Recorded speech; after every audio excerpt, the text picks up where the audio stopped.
Alam mo, Nicolas, nagtataka na ako kay Amadeo. Madalas ko siya makitang lumabas tuwing gabi. Ano ka ba naman, Paloma? Parang hindi mo naman kilala ang pinsan mong yun. Baka gumigimik. Alam mo namang mahilig ang isan yun sa babae. Hindi lang yun ang napapansin ko. Minsan nga natatakot na ako sa kanya eh. Parang ayaw ko na ding lumapit sa kanya minsan kasi parang bigla na lang akong susunggaban. Ha? Bakit ba? May ginagawa ba siya sa'yo na hindi mo nagugustuhan? Oo, madalas niya akong titigan eh. Yung pailalim na titig. Kaya nalilisik ang mga mata niya at nakakatakot. Hindi lang isang beses ko siyang nahuli, marami na. Kahit mga kaibigan kong babae, napansin na rin siya. Tapos may nakita rin akong sugat sa bandang likuran ng balikat niya. Parang tinalop na laman, pero kakaibang hugis eh. Parang sinadya. Hugis at sulok. Ano? Bakit naman kaya? Huwag kang mag-alala. Kapag nakakuha ako ng tiyempo, tatanungin at kakausapin ko siya. Ditong nakaraan kasi, parang iniwasan na rin ako eh. Napansin ko pang may dugo sa manggas ng suot niyang damit. Ang ikinakatakot ko, baka sumali na siya sa kung anong grupo kaya parang nag-iiba na ang ugali niya. Tsaka idagdag pa sa nakita mong sugat. Hindi ko alam kung anong grupo ang may ganong simbolo. Nagiging mailap na siya sa atin. Hindi naman siya ganon dati, di ba?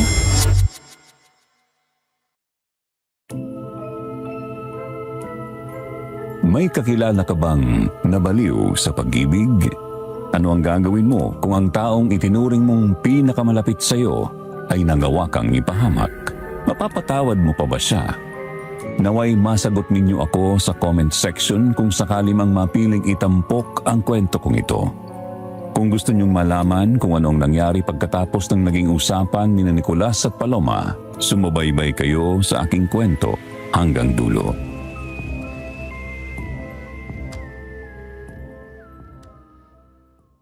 Magandang araw po Sir Jupiter at sa lahat ng nakikinig dito sa kwentong Takip Silim. Ako po si Monica, magde-30 anyos na at laking probinsya. Isa po ako sa mga masugid ninyong tagapakinig. Matagal ko nang gustong ibahagi ang kwentong ito kaso sinusungitan ako ng lolo Nicolas ko sa tuwing nagpapaalam akong ipapadala ko ang karanasan niya sa inyo. Ayaw niya kasi baka raw may makakilala sa kanya. Hanggang sa kalaunan ay napapayag ko na rin siya. Minsan iniisip ko na baka gawa-gawa niya lang talaga ang mga kwento niya sa akin kaya ayaw niya. Pero sa tuwing makikita ko ang likuran niya na puno ng mga peklat gawa ng latay at may sunog pa sa bandang balikat niya, naniniwala ako na totoo ang lahat ng iyon at hindi niya sinabi lamang. Naniniwala ako na totoo ang lahat ng iyon at hindi niya hinabi lamang. Ito ang nangyari kay Lolo Nicolas taong 1970s kasama ang kaibigan niyang sina Paloma at Amadeo noong sila'y nasa edad 25 at 27. Mga wala pang asawa pero may gusto raw ang lolo noon kay Paloma at pinopormahan niya ito. Gawa ng wala pa naman silang mga binubuhay na pamilya, madalas daw puro sila kalokohan, lalo na si Amadeo na mahilig maghamon ng mga bagay-bagay. Hanggang sa nauwi sila sa isang pustahan. Ang pustahang iyon ang magiging mitsa ng lahat ng masasamang nangyari sa kanila sa isang baryo na hindi naman sila pamilyar. Naway magawa nyo rin pong suportahan ang iba pa nating mga channel kung hindi nyo pa sila nabibisita. Nandyan din po ang Sitio Bangungot, Sitio Pangil, Aswang Diaries, Aswang Confessions, Aswang Radio, Miss Amy Aswang Love Stories. At kung naghahanap ka naman ng bago sa pandinig na purong pag-ibig lamang at problemang pag-ibig na kapupulutan mo rin ng aral, nariyan ang Miss and Mr. Love Tagalog Love Story. Sisimulan ko na po ang kwentong ito sa pwesto ng karinderya nila Paloma.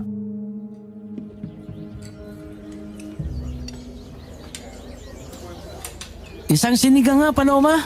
Pakidagdagan ng sabaw, tapos patis na rin at sili. Ako pakbet, pritong tilapia, toyo kalamansi, tapos paborito kong ikaw. Ano pa kayong dalawa? Hindi ba nagluluto sa mga bahay niyo at dito kayo lagi sa karinderya ko kumakain? Para mo na rin sinasabing tumatanggi ka sa customer, my loves. Ay naku Nicolas, tanghaling tapat. Ang init-init para sa mga banat mo, no? Hindi mo ba nakikita? Tagaktak ng pawis ko nang aasar ka pa. Hindi naman kita inaasar Tsaka kahit na maligo ka sa pawis, magulo man ang buhok mo, at amoy ulam ka, maganda ka pa rin sa paningin ko. Corny mo, tol. Tumigil ka nga. Baka hindi ako makapagpigil. Busalan ko ng basa niyang bibig mo. Hindi ka ba nandidiri sa mga sinasabi mo? Bakit naman ako madidiri? Galing sa puso ko yun. Ay, ewan ko sa inyo. Maiwan ko na nga muna kayo dyan nang maibigay ko ng pagkain nyo. Ay, ang ganda talaga ng pinsan mo, tol. Tingnan mo naman, walang kaayos-ayos, pawisan, pero nangingibaw pa rin ang ganda sa lahat. La, baliw! Lalahanan na yung pantasya mo sa pinsang ko ah. Sumasabay pa ang kabaliwan mo sa init ng panahon. Makapaghubad na nga ng damit. Doble naman ang sando ko. Oh, ano yan nasa balikat mo yan, Amadeo?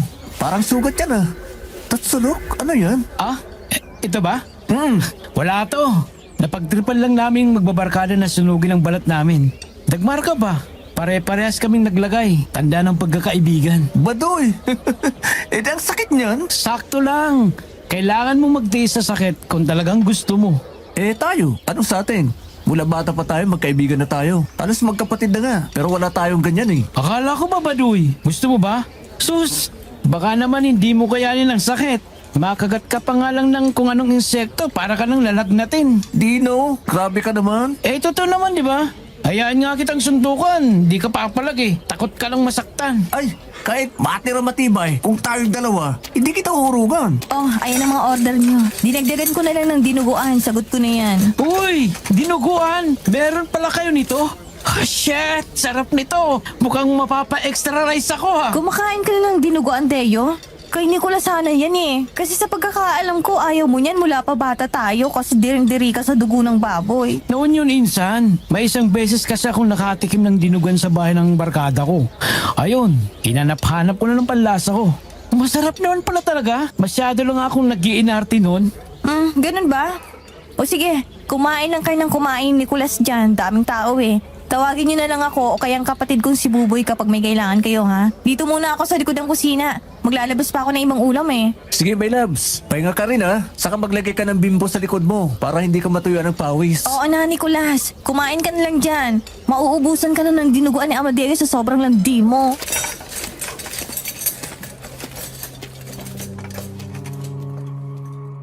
Wala naman daw napapansing kakaiba si Lolo Nicolas kay Amadeo noon maliban sa pagiging mayabang nito at mataas ang ere. Nagagawa niya namang sakyan dahil aminado naman siyang maging siya ay may pagkaluko-luko rin naman. Matagal na ring nililigawan ng pinsan nitong si Paloma at hindi rin naman lingid sa kaalaman niyang gusto rin siya nito. Pero mas pinili nilang huwag magmadali at ayaw niya rin namang madaliin ang babae. Ganun kataas ang respeto niya rito.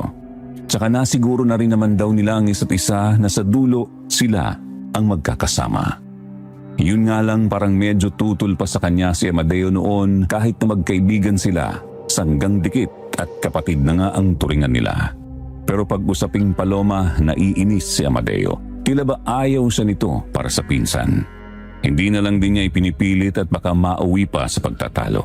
Ayaw naman daw yung mangyari ni Lolo. Alam din naman niyang sa huli sila pa rin ni Paloma ang masusunod. Pero sa pagkakaibigan, hindi naman daw yun maiiwasan. Lalo na kapag dumadating sa puntong ayaw nilang magpatalo dahil sa magkaibang opinyon.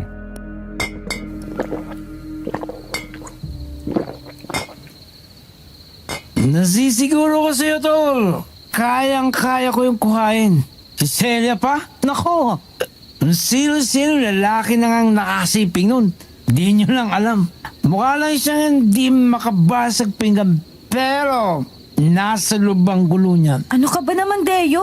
Kalalaki mong tao, ganyan ang sinasabi mo kay Celia? Saan mo naman narinig ang mga yan? Mukhang inosente naman ang isang yun ah. Hindi. Yun ang akala nyo. Totoo ang sinasabi ko. Tignan nyo ha. Ako magpapatunay yan sa inyo. Pero hindi naman siguro tama paglaruan mo yung babae, tol. Babae pa rin yun. Kahit anong marinig mong kwento sa iba, parang hindi naman yata tama yung iniisip mo eh. Babae lang yan, pare. Ano ka ba? Binabatas lang dapat natin mga yan dahil lalaki tayo. Hindi ganon yun.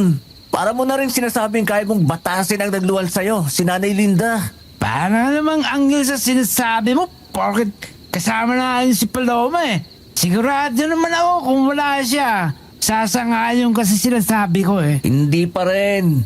Mali pa rin ang iniisip mo kay Celia. Hindi mo kinaangas yun, tol. Maniwala ka sa akin. Konting bula lang doon. Bibigay agad yon. Pero hindi nga tama na ganon ang gawin mo sa kanya. Oo, sige. Madaling bumigay. Pero pagtitripan mo lang para lang mapatunayan? Masyado ka lang talagang nagpapalakas kay Paloma. Alam ko namang rumespeto sa babae, Amadeo. Kahit ano pang nakaraan nila o ano mang ginagawa nilang taliwas sa iba, ang babae nire-respeto. Hindi inaapakan ng dangal. Sus! Ikaw ang baduy.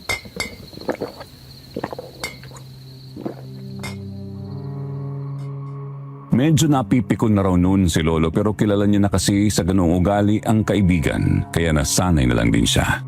Pinapangaralan niya na lang din ito paminsan-minsan para malaman din ito ang mga pagkakamali niya. Hindi nga lang ito tumatanggap pagkakamali minsan at masyadong matigas ang loob nito. Nagiinom sila ng mga oras na yon, araw kasi ng Sabado. Libang lang daw at para mabilis makatulog gawa ng pagod magtrabaho ng isang linggo. Linggo lang ang araw na pahinga nila sa pagiging construction workers. Nagpatuloy sila sa pag-inom. Itinigil na nila ang usapan tungkol kay Celia, isa sa mga dalagitang kapitbahay nila. Umabot daw sila noon ng mga bandang alas 12 hanggang sa nakarinig sila ng isang napakalakas na sigaw. Sigaw ng isang babae na tila sinasaktan. Nawala raw ang lasing ni Lolo Nicolas at si Paloma agad na nataranta.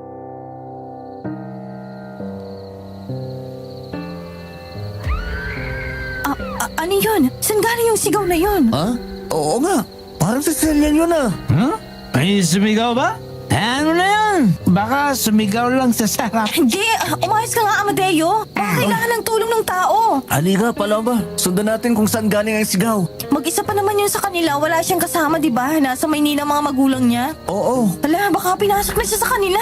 Tara, Nicolas! Uy, Deo. Hindi ka ba sasama? Sige na, sasama na.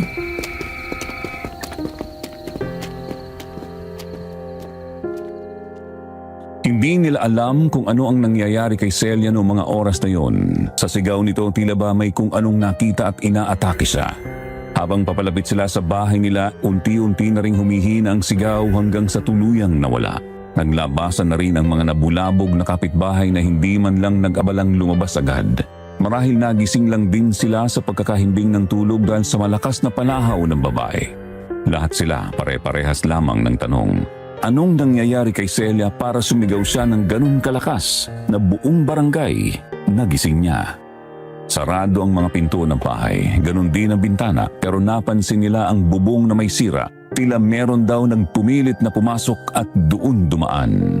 Sumundot din sa ilong ni Lolo Nicolas ang isang napakabahong amoy malansaraw, nabubulok at panis na karne na hinaluan ng sariwang dugo. Nang makapasok sila sa bahay nito, doon na nagimbal ang lahat. Patay na si Celia. Mulat pa ang mga mata pero ang tiyan wakwak na. Puno ng dugo ang kanyang kama, umaagos pa hanggang sa sahig. Pero hindi daw yun ang pinakamalala at kahit hanggang tumanda raw siya, imposible niyang makalimutan. Sa sahig naroon ang isang fetus na nagsisimula pa lamang mabuo. Kinagat lamang daw ang ulo nito pero itinapon na rin sa lapag.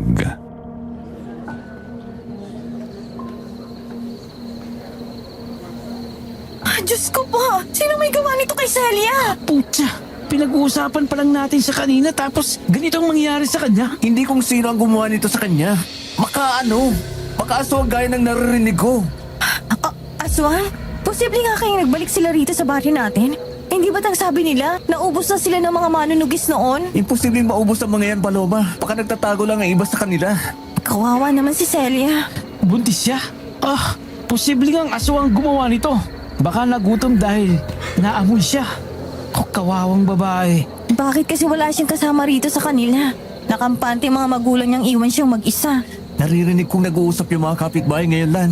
Parang tinatago niya yatang buntis siya eh. Kahit magulang niya hindi raw alam. Yan ang napapala ng babaeng hindi mapakali sa isang lalaki. Sabi ko na sa inyo eh. Malamang, kaya niya tinatagong buntis siya kasi hindi niya alam kung sinong ama. Kung hindi ba naman gaga eh, hindi sana siya atakin ng aswang na yan. Tumigil ka nga, Amadeo. Lasing ka na kaya kung ano-ano lumalabas din sa bibig mo. Baka mamaya may makarinig pa siya, makarating pa sa mga magulang ni Celia. Totoo naman malandi ka siyang anak nila. Tara na. Nagtawag na raw ng kapulisan ng mga tanod. Hindi naman tayo kailangan dito eh. Halika na, Paloma. Ihatid na kita pa uwi. Hindi ko yata kayang makatulog sa nakita ko. Ay, magdasal ka bago matulog.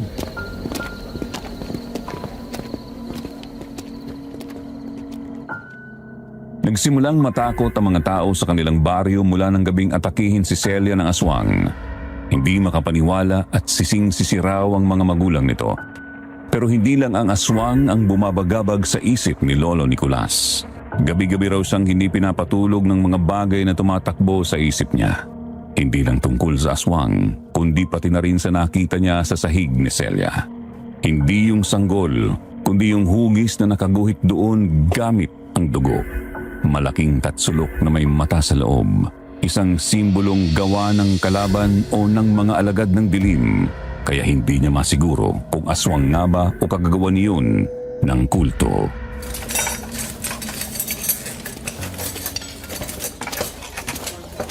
Ang lalim naman yata ng iniisip mo, Nicolas. Nasaan nga palang pinsan ko, hindi mo kasama? Hindi eh. Hindi nga nakapasok ang isang yun eh. Hinahanap siya ni Foreman. Oh, saan naman nagpunta? Nagsabi ba siya sa'yo? May pupuntahan daw. Hindi niya naman sinabi sa akin kung saan. Kasama niya bang mga barkada niya? Napapansin ko kasi napapadalas ang pagsama-sama niya dun eh. Padalas nga tuwing gabi lalabas pa. Babalik siya mag-uumaga na. Nagugulat nga ako eh. Nakakapasok pa rin siya sa trabaho. Ha? Totoo ba? Ngayon mo lang nasabi sa akin yan ah. Eh akala ko naman alam mo kasi magkaibigan kayo. Tsaka lagi kayo magkasama. Malay ko ba kung nababanggit niya sa'yong tungkol doon? Hindi ba mukhang puyat o inaantok yun sa trabaho niyo? Eh hindi naman. Lagi nga ganado eh. Kala ko pa nga meron ng syota kaya siya laging masaya.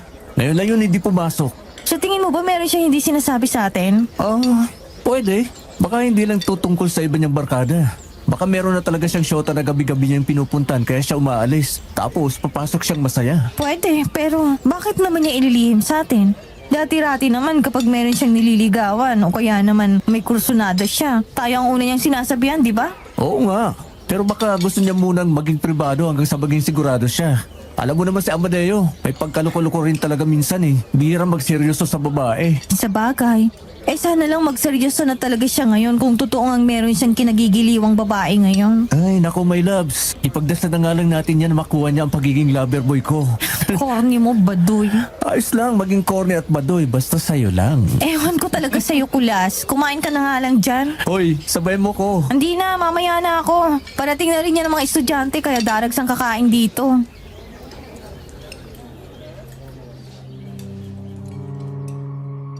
Akala ni Lolo Nicolas, minsan lang ang pagliban ni Amadeo sa trabaho.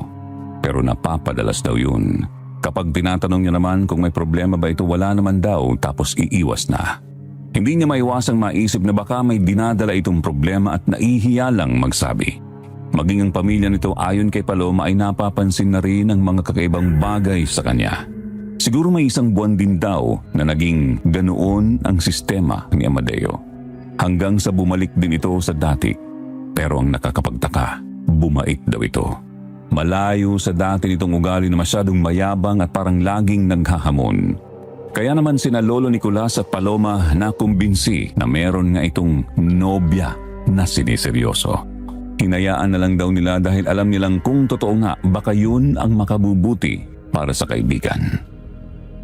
Araw ng kaarawan ni Paloma yon. May dalang regalo at bulaklak si Lolo Nicolas habang si Amadeo ay medyo nahuli kahit na magkapit-bahay lang naman sila ni Paloma.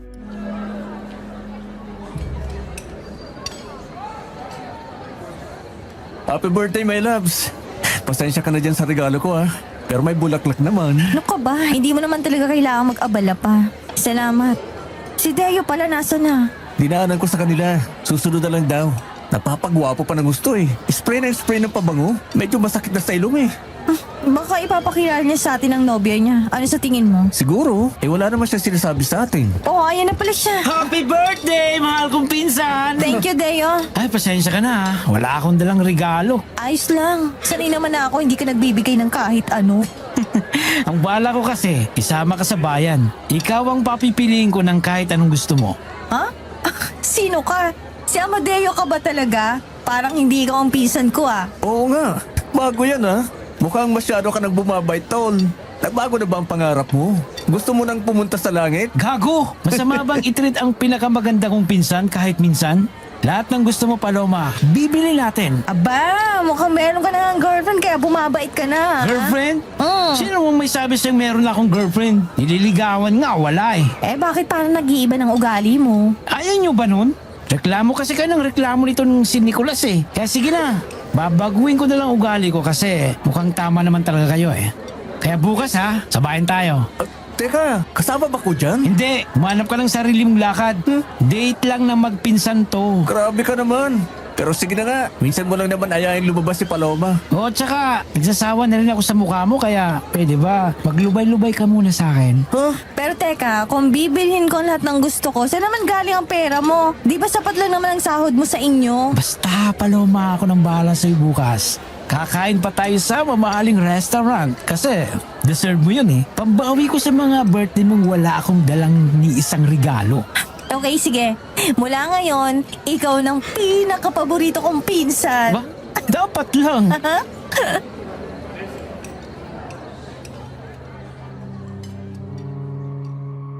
Natutuwa raw si Lolo Nicolas noon. Hindi lang dahil nakikita niyang masaya si Paloma, kundi dahil parang nagbabago na raw yata si Amadeo para sa mas mabuti. Noong gabing yun, nagkatuwaan ulit silang mag-inuman. Napilit din nila si Paloma dahil birthday naman daw nito. Nasa labas sila, sa kabilang lamesa ang mga matatanda habang nakahiwalay naman sila. Lumalalim ang gabi, napaparami din ang inom hanggang ang usapan napunta na sa katatakutan. Lalo pa at narinig din nila mula sa kasama ang isang baryo na kung saan hindi masyadong dinadayo. Kahit mga karatig nitong barangay, iwas sa mga tao roon na para daw bang may nakakahawang sakit ang mga tao roon. Ang usap-usapan daw kasi naroon karamihan ang mga aswang na gumagala tuwing gabi. Bilang lasing na si Amadeo, akala nila nagbago na talaga ito pero nagsimula na naman daw magyabang dala ng kalasingan.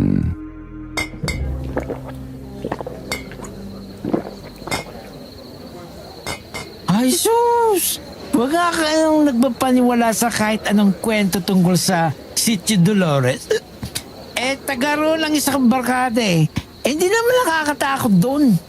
Ang ganda pa nga ng lugar nila eh. Pero di ba madalas malapit sa baryo nila natatagpuan yung mga nawawala.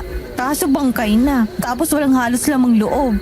Kaya nga iniisip ng iba na baka marami talagang aswang doon. Tama si Paloma. Hindi ba't may inabol na rin silang aswang noon?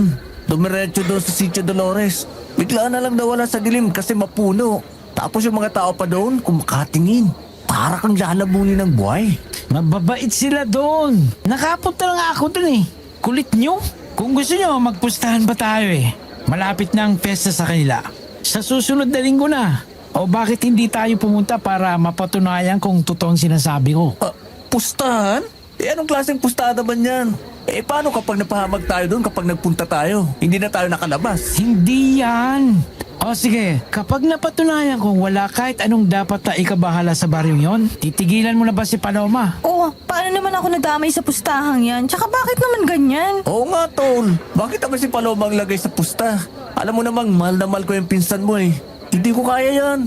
Para namang tutol na tutol ka talaga sa aming dalawa. Kung may peligro man. Pero kapag nagawa nating makalabas ng buhay, hahayaan ko na kayong dalawa. O payag na ako sa magiging relasyon nyo. Ano? Push boy naman yung gusto mo ah. Paano kung mamatay tayo doon? Alam ko malakas ang loob mo, pero hindi ka ba talaga naniniwala sa mga kwento? Bakit ka naman kasi maniniwala sa isang bagay na walang tunay na basihan? Maniwala ka kapag nakita mo na kulas. Pero hanggat hindi mo pa napapatunayan, huwag kang maniniwala.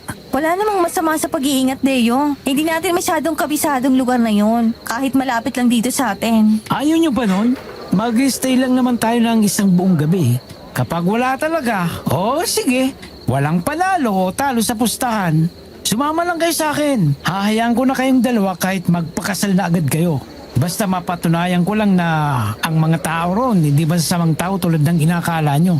Kaya huwag ka nang mabahala, Nicolas. Alam ko namang si Paloma ang iniisip mo eh. Na baka kapag naipakita ko talagang walang pangalip doon, ilalayo ko na siya sa'yo. Pero para mapanatag ka, wala nang ganon. Kapag sumama kayo sa akin, di ko na kayo tututulan. Ano, game? Hindi lang naman yun ang iniisip ko, Tol. Paano kung meron pala talaga? Hindi lang boy kong iniisip ko, kundi pati na rin sa pinsan mo. Kasama niyo ako. Hindi ko naman nahayang mapahamak kayo. Di ba? Kayo na rin ang nagsabi na hindi magandang mag-isip ng masama sa kapwa. Ayaw ko lang na may ganyan kayong pinaniwalaan. Gayong napatunayan ko lang malayo sila sa kwentong ipinagkakalat sa atin. Nakadepende kay Paloma ang sagot ko, Deo. Sige, payag ako. Para hayaan mo na kaming dalawa ni Nicolas. Para hindi ka na lagi nakakontra sa gusto naming gawin. Talagang wala na akong magagawa sa inyo, no? Mahal na mahal ko naman yung pinsan mo. Hindi ko siya sasaktan. Oo, sige. Sabi mo eh.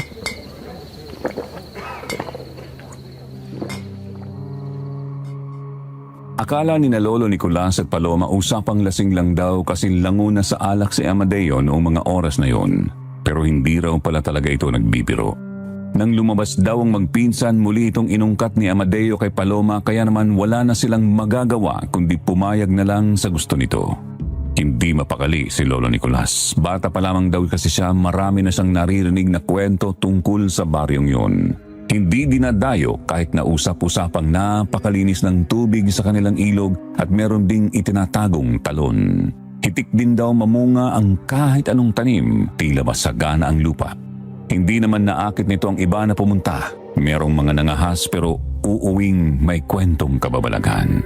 Sa sobrang lalim daw yata ng iniisip niya noon, napansin na si Lolo Nicolas ng kanyang tatay Ruben sa hapag.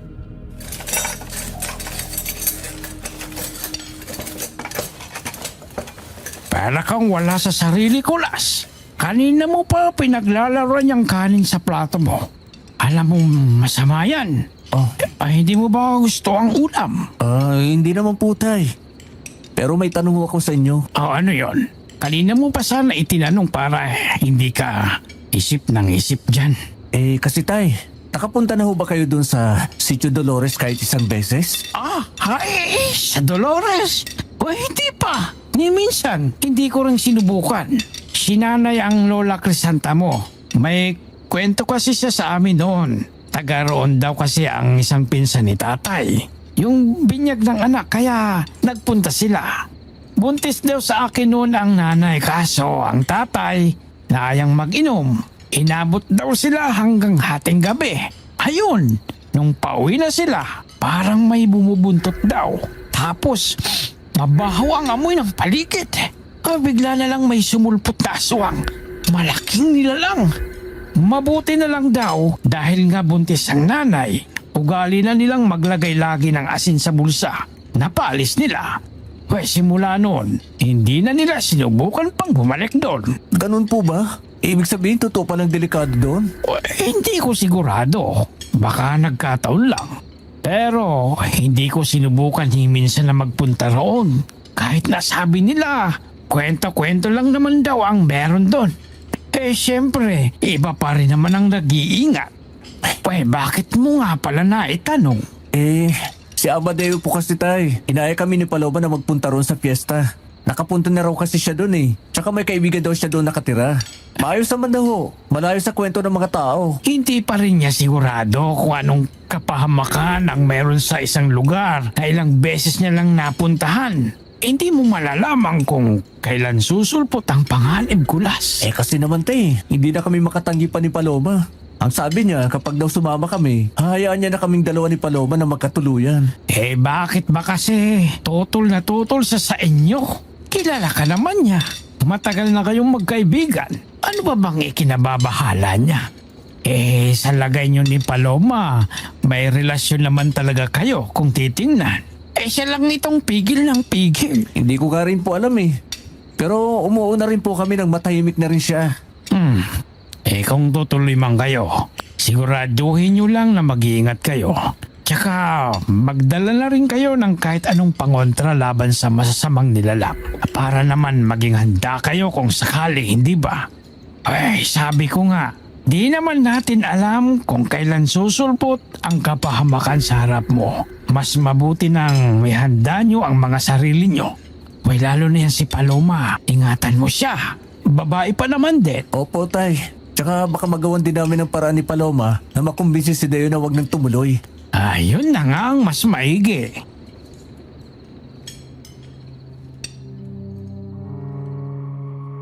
Sinubukan nila ni Paloma, baka raw kasi magbago pa ang isip ni Amadeo, pero ayaw na talaga nito dahil ang usapan daw ay usapan. Habang papalapit daw ng papalapit ang araw ng pista sa lugar, mas lalong nababahala ang dalawa. Ginawa na lang nila ang sinabi ng kanyang tatay Ruben na magdala ng mga pangontra tulad ng asin at bawang. pero lumapit na rin sila sa isang kilalang albularyo para humingi pa ng ibang tulong. Tiyak naman daw silang maaaring lang magamit iyon kapag sinubok sila ng pagkakataon. Binigyan sila nito ng isang langis at buntot pagi. Inabisuhan din sila nito na mabisa ring gamitin ang apoy at goma para mapahina ang masasamang nilalang o aswang. Araw ng pista. Kakaiba ang pagkasabik na makikita sa mukha ni Amadeo habang papalapit sa kanilang dalawa.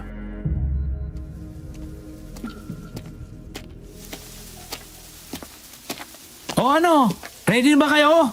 Ako, kahapon pa. Mukhang ikaw lang naman ang masi eh.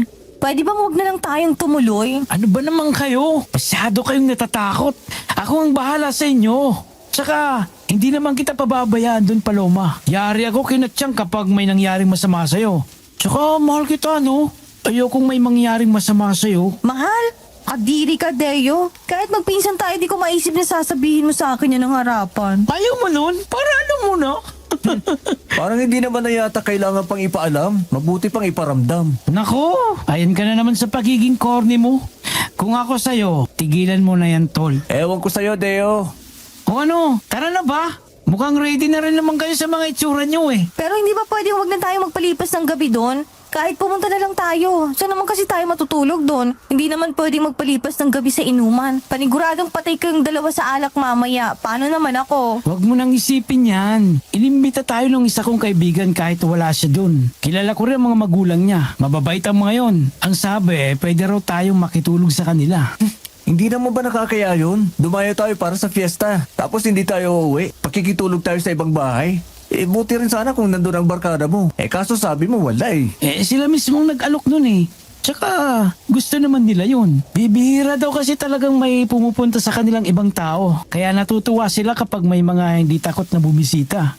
Nagigiliwan sila masyado kaya tumatanggap sila kahit hindi nila ganong kilala. Ikaw nang bahala sa amin doon ah. Oo, huwag kayong matakot. Sagot ko kayo ni Nicolas.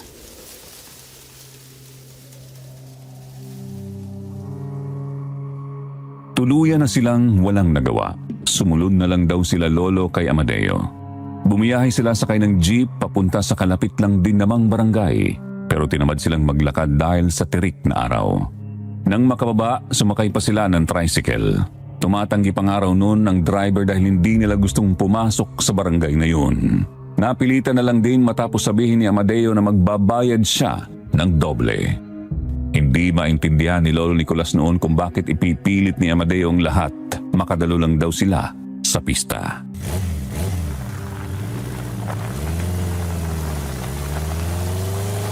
Akala ko malapit lang. Paano ko nakakaabot sa ganito kalayo, Deo? Tapos liblib pa. Totoo pa na nakakatakot puntahan to. Tirik na tirik ang araw para matakot ka, Paloma. Oo, liblib pero maganda rito. Ako na nagsasabi sa'yo, huwag kayong palilin lang sa nakikita niyo sa bungad. Dahil nasa loob ang tunay na kagandahan dito sa Sitio Dolores. Parang humaling na humaling ka talaga rito, Tol ah. Hindi naman. Gusto ko lang ding makita niyo ang nakikita ko. Sus, oo na. Wala na rin naman kami magagawa ni Nicolas at dito na tayo. Basta pagka-uwi natin galing dito, wala ka nang pakialam sa amin ni Paloma. Oo na, kulit mo rin eh. Talagang sinubo mo to para sa pag-ibig yung dalawa.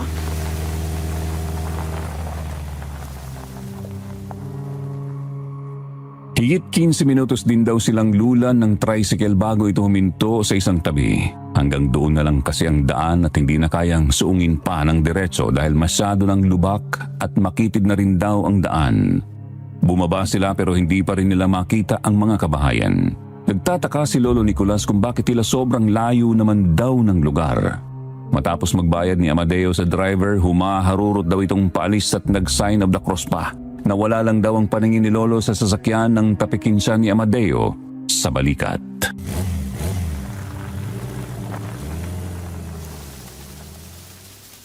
Oh, sana tayo nito? Para naman tayo nasa kawalan eh. Wala namang kabahay-bay rito kahit sa dinaanan natin kanina. Maglalakad pa tayo. Hindi pa dito yon. Ano? Maglalakad pa? Bakit hindi mo sinabi? Baka mamaya kailangan pang umakyat ng bundok ha? Makarating lang doon. Kita mo nang wala kaming kaalam-alam sa lugar na yun eh, bukod sa mga sabi-sabi. Hindi mo pa sinabi sa amin na ganito pala muna ang mga dadaanan bago makapunta sa kanila. Pasensya na eh. Sa sobrang excited kong madala kayo rito, hindi ko nasabi. Teka, naisip ko lang, paano pala kapag pauwi na tayo? Saan tayo sasakay? Walang sasakyan dito, oh. Ano ka ba? Wala pa nga tayo doon, pauwi na agad ang iniisip mo. Huwag mo munang isipin yan. Makakauwi naman tayo eh. Kung tara na, saglit lang naman tayo maglalakad.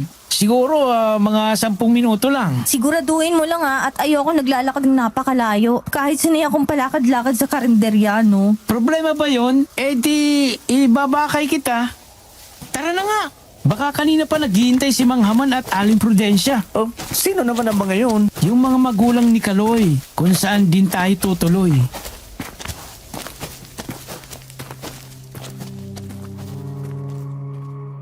Nauunang maglakad si Amadeo noong mga oras na yon.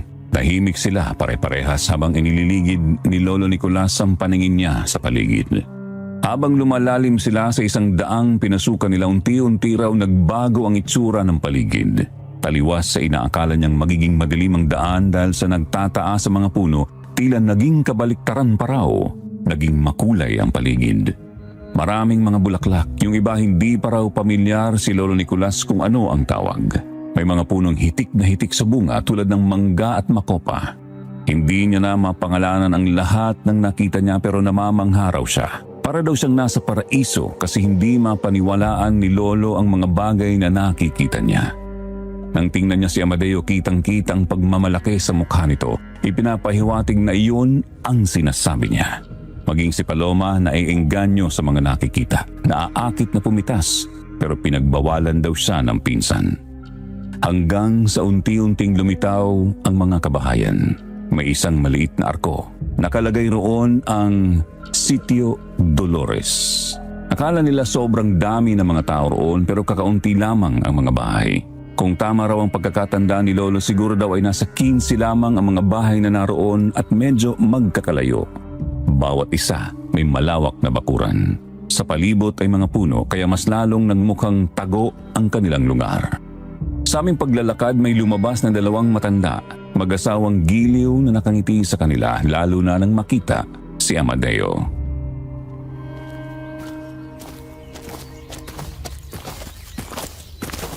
Amadeo, sa wakas naman ay dumating na rin kayo. Kanina ko pa kayo hinihintay. Hindi mapakali itong si Haman mula pa kagabi. Nasasabik na makilala mga kaibigan mo.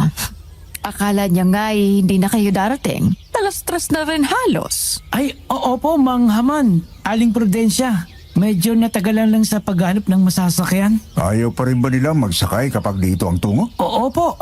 Dinoble ko na lamang ang bayad ko dahil yun lang naman ang sagot para mapapayag sila. Alam niyo na, mukhang pera na halos sa mga tao ngayon. Pera na ang nagpapatakbo ngayon sa mundo, iho. Akala ko ba fiesta? Bakit parang hindi naman? Wala man lang mga dekorasyon. Kaya nga hindi ko rin alam. Oh, bakit hindi mo ipakilala sa amin itong mga kasamahan mo, Amadeo? Nakakatuwa naman at kay ganda't kuwapo ng mga ito. Si Paloma po, pinsan ko. Tsaka si Nicolas, kaibigan ko mula bata pa. Sila naman sina Mang Haman at Aling Prudencia, mga magulang ni Kaloy. Hindi lang natin siya makakasama at abala sa trabaho sa syudad. Sayang nga Magandang araw po sa inyo. Happy Fiesta. Salamat po sa pagpapaunlak sa amin. Salamat. Happy fiesta po. Salamat. O siya, tara na. Nang may pakilala na rin namin kayo sa ibang mga kasama. Pagpasensyahan nyo na kung wala man lang kadise-disenyo yung aming lugar. Hindi na namin kaanong napagandaan. Pero magiging masaya ang araw na to. Maraming pagkain at lahat ng tao ay makakasalamuhan nyo rin. Ayos lang po. Kayo ba'y magkasintahan? Parang ganun na rin ho. Anong ibig mong sabihin na parang gano'n na rin? Meron bang tawag sa ganong relasyon? Ito po kasi si Amadeo. Ayaw kaming hayaan ng pinsan niya kahit nakikita niya namang mahal na mahal namin ang isa't isa. Sobra ka naman. Mahal na mahal lang nung dami nun. Ganun na rin yun. Yan! Yan ang rason kaya ayaw ko kayong hayaan. Masyado kayong mga badoy. Nakakainis pakinggan Normal lang ang mga bagay na yun, Deo. Masanay ka na lamang sa mga taong nagmamahalan. Saka ko na sila papayagan kapag napatunayan ni Nicolas sa akin na kaya niyang ipagtanggol at ipaglaban si Paloma. Kapag hindi, habang buhay silang magdurusa. Ano yan? Sinusumpa mo ba kami? Hindi, ang sinasabi ko lang, hindi kayo pwedeng maging masaya hanggat hindi rin ako masaya. Ano? Di maganap ka na kasi ng babaeng siseryosohin mo, Tol. Ayoko! Hindi ko kailangan maghanap. Meron akong natitipuhan kaso hindi pwede eh. Kaya hanap muna ako ng tamang tiyempo kung paano siya magiging akin. Ha? Meron ha? Eh, sino yan? Baka matulungan kita. Wag na. Hindi mo ko matutulungan. Baka nga mapurnada mo pa eh. Oh, tara na nga. Daldal ng daldal eh.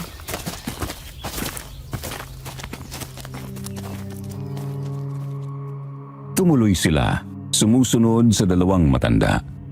Habang naglalakad sila, isa-isa namang naglalabasan ang mga tao sa kanilang bahay. Nagulat pa raw si Lolo noon nang makita ang isang lalaki. Duguan ang suot nitong apron. May mga talsik pa ng dugo sa muka habang may hawak na malaking kutsilyo. Dahan-dahan pang pumapatak ang dugo mula roon. Sobrang daming bangaw sa paligid dahil doon.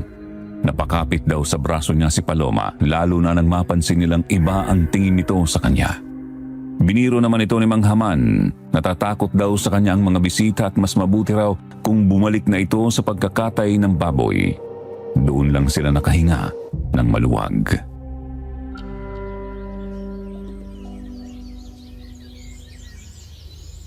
Tinatakot mo ang mga bisita ba, no? Bakit ka lalabas ng ganyan ang itsura mo? Bumalik ka na sa pagkakatay ng baboy. Pagpasensyahan nyo na sila mga iho at iha. Natuwa lang siguro nang malamang may mga dumating na bisita. Tumungo tayo rito sa bahay. Kami naman ay nakapagluto na ni Haman kahit papaano. Pero mabayang gabi pa talaga ang tunay na pagsasalo-salo gaya ng nakagawa namin dito. Gabi lang kasi karaniwang may libreng oras sa mga tao dahil na rin sa may iba-ibang mga trabaho sila. Ah, ganun po ba? Pero wala po ba kayo rito ng mga musiko o banda? Di ba tuwing pesta may mga ganun? Walang mga nga sa Dubai rito sa amin dahil sa mga kumalat na kwento noon na delikado raw dito sa amin. Matagal na panahon na rin yun.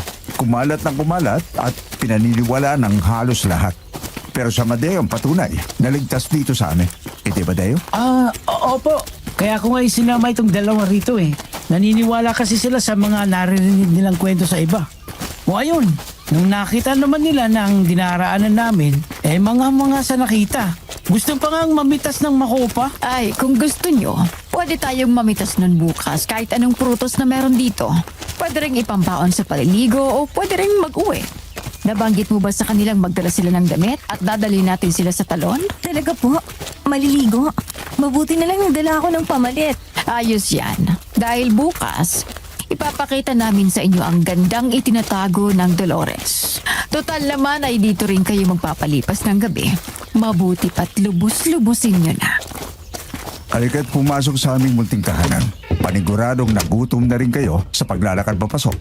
Nagluto ang asawa ko ng masarap na putahe. Kalderetang kambing. Kumakain ba kayo nun? Ay, oo naman. Napakainam po yan lalo na kung maanghang. Tsaka mabisa ring pamulutan. Ikaw ba, Paloma? Kumakain ka ba ng kambing? Hindi naman ako maarte sa ulam. Kahit nga po paitan, kumakain din ako. Nakakatuwa naman ang mga bisita natin, Haman. Kay babait. Sinabi mo pa. Pasalamat na lang din ako rito kay Amadeo na tinutulungan niyang imulat ang mata ng ibang tao tungkol dito sa atin. Opo naman. Hindi naman pwedeng habang buhay nilang itatak sa utak nilang ang baril nyo ay delikado at nakakatakot.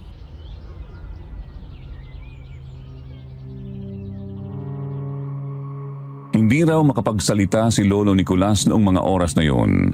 Totoong magiliw ang mga tao pero hindi niya alam kung bakit pakiramdam niya tila mabigat ang paligid kahit mukhang magaan. Simple lamang ang bahay ng mag-asawa. Gawa lamang sa kahoy ang dingding at sahig pero malinis at maayos. Nang paupuin sila sa hapag doon mismo sa kusina agad na napako ang tingin ni Lolo sa sabitan ng mga kutsilyo. Kumikinang ang mga yon. Tila ba bagong hasa ang lahat. Iba't iba rin ang laki. Pero ang higit na nakapukaw sa atensyon niya, yung tatangnan ng mga ito ay yung mismong hawakan, gawa rin sa kahoy at may mga nakaukit na simbolo. At ang simbolong yun, parehas sa nakita niya sa sahig ni Celia, tatsulok na may mata sa loob. Agad niya itong itinuro kay Paloma habang abala sa paghahain ang mag-asawa.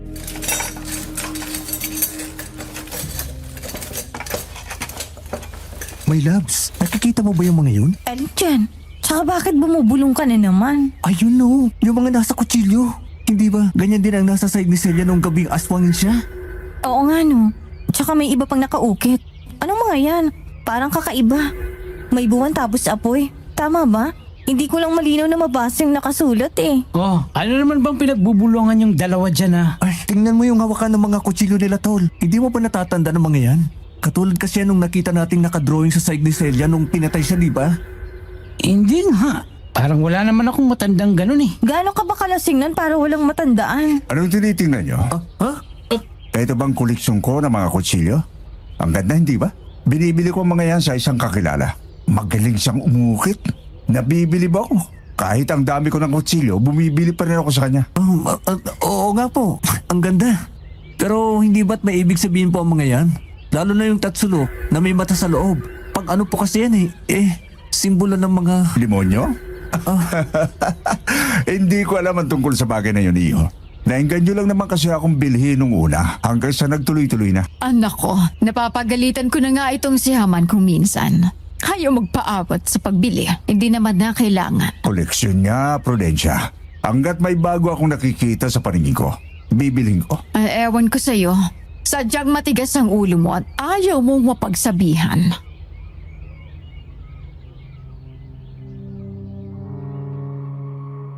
Natawa na lamang daw si Lolo Nicolas pero hindi siya mapakali sa nakita.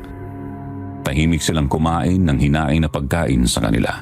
Paminsan ay nagkikwento si Aling Prudencia tungkol sa buhay nila roon pero sinabihan sila nitong wag muna masyadong magpakabusog dahil may piging pa kasama ang ibang mga tao sa baryo. Pagkatapos daw noon magkakaroon ng inuman kasama ang mga kalalakihan. Nakakaramdam daw ng uneasiness noon si Lolo Nicolas sa kabila ng pagiging magaan ng mga tao sa paligid. Hindi maalis sa isip niya ang mga ukit sa kutsilyong nakita niya. Una sa balikat ng kaibigan niyang si Amadeo, pangalawa sa sahig ni Celia, at pangatlo sa mga kutsilyo. Napaisip daw siya at nagkataon nga lang ba ang mga yun?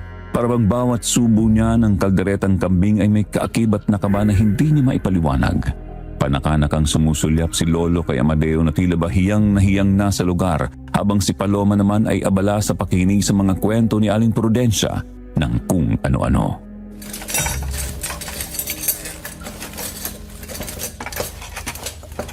O paano? Magpahinga muna kayo sandali rito sa sala habang nililigpit ko ang mga pinagkainan. Nicolas, iho? O bakit parang hindi mo naubos ang pagkain mo? Ang dami pang kanin. Nabusog na po agad ako, Aling Prudencia. Naparami po yata ang tikim ko sa kaldereta niyo kanina eh. Sabi ko naman sa inyo, huwag magpapakabusog. Mas marami pang pagkain mamaya. Mas masasarap. O sa kusina muna ako, ha? Kapag may kailangan kayo, tawagin niyo lang ako. Amadeo, samahan mo muna ang mga kaibigan mo rito.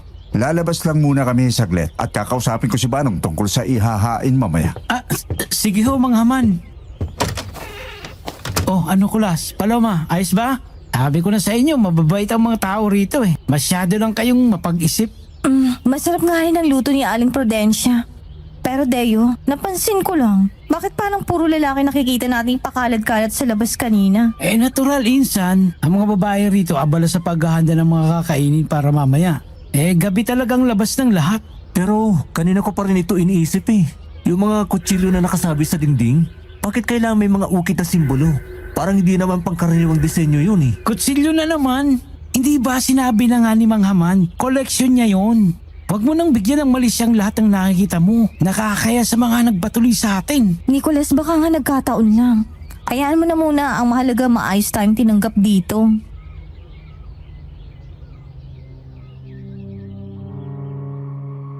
Sinubukan ni Lolo Nicolas na manahimik na lang pero ang kanyang pakiramdam ay tila isang babala na hindi niya dapat baliwalain. Ilang sandali pa muling pumasok si Mang Haman, dala ang isang lampara. Madilim na sa labas at ang tanging liwanag ay nagmumula sa mga sulo na unti-unting sinisindihan sa bawat tapat ng bahay sa sitio Dolores.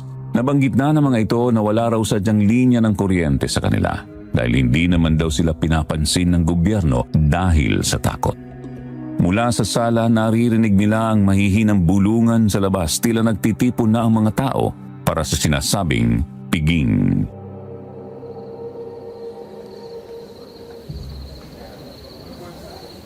Oras na para sa ating pagsasalo-salo. Amadeo, dalhin mo mga kaibigan mo sa gitna. Doon ang pwesto ng mga espesyal na bisita. Dito ka lang sa akin, Paloma. Huwag kang hiwalay. Ay, kinakabahan ako, Nicolas. Bakit parang lahat sila nakatingin sa atin habang naglalakad tayo? Bumiti lang kayo. Ngayon lang sila nakakita ng bagong mukha rito kaya ganyan. Hindi nga kasi sila sanay na may iba. Pero tiyak ko natutuwa sila. Magandang gabi sa inyo. Kayo pala ang mga dayong sinasabi ni Haman. Itong si Amadeo ay matagal ko nang kilala. Gawa ni Kaloy. Oh, magandang gabi rin po. Ako po si Nicolas at ito naman si Paloma. Kay gandang dilag. Siguradong natutuwa ang lahat sa inyong pagdating. Handa na ba ang inyong mga sikmura para sa handaan? Sana'y nagpagutom kayo. Sigurado kasi akong masasarapan kayo at mapaparami ang kain. Pinakain ko sila ng kambing kanina sa bahay, Banong. Baka sinagutom sila sa daan. Papunta rito kanina. O siya, maupo na kayo rito. Eto, uminom muna kayo ng aming special na alak mula sa ugat ng mga puno. Tikman nyo muna kung masarap. Dahil mamaya, yan ang titirahin natin.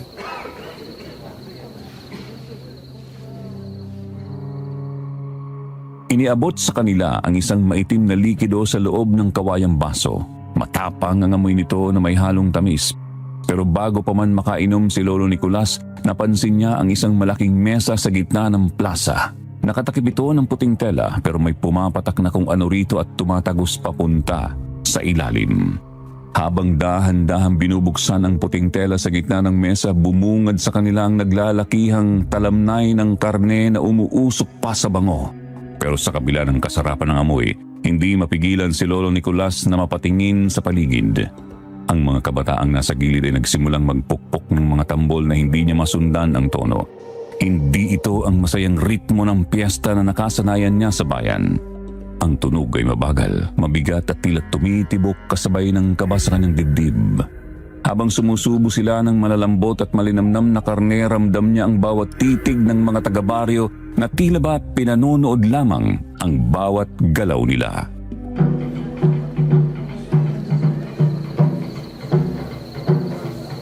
Pagpasensyahan nyo na ang musika rito sa amin.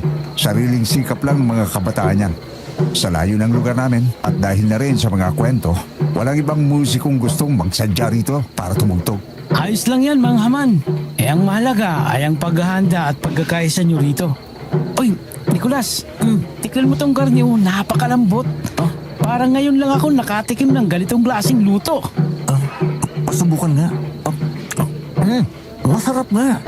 Pero parang ibang lasa, Amadeo. Hindi ko matukoy kung baka o baboy ramo. Special na karne yan na dito lang matatagpuan sa aming kabundukan. Kumain lang kayo ng kumain. Pagkatapos ito, maiiwan ang mga kalalakihan dito sa labas para sa ating inuman. Mga man, pwede po bang tumanggi sa inuman? Siyempre, hindi. Minsan lang ang mga tao rito. Mainam na bigyan namin kayo ng mga hindi ninyo makakalimutang alaala. Bawal kang tumanggi, Kulas Kaya ka lang yata umayaw para masolo mo si Paloma. Nagdamay na naman ako dyan. Hindi naman. Ayoko lang talagang malasing. Bantayan mo na lamang ang tagay mo nang hindi ka malasing kung ganon.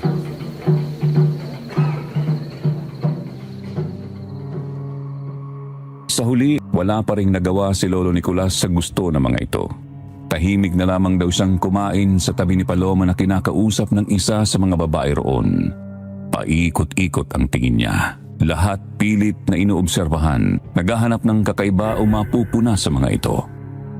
Nang matapos silang kumain at nakapagpahinga na rin ang lahat, nagsimula ng magsitayo ang mga babae tulad ng napag-usapan, habang ang mga lalaki naman ay nanatiling nakaupo habang naglalabas ng isang malaking banga si Mang Haman kung saan daw nakalagay ang iinumin nila.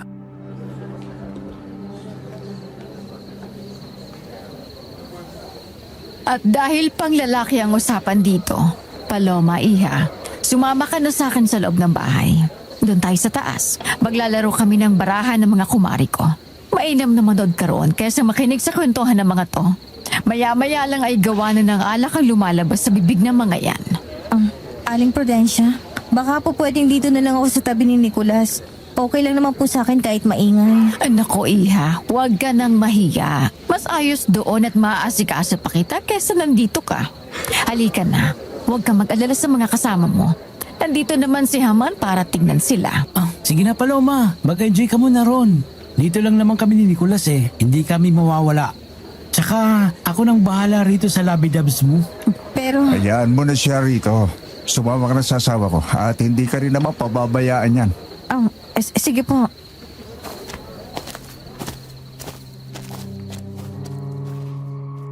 Wala nang nagawa si Paloma kundi ang tumayo at sumunod kay Aling Prudencia.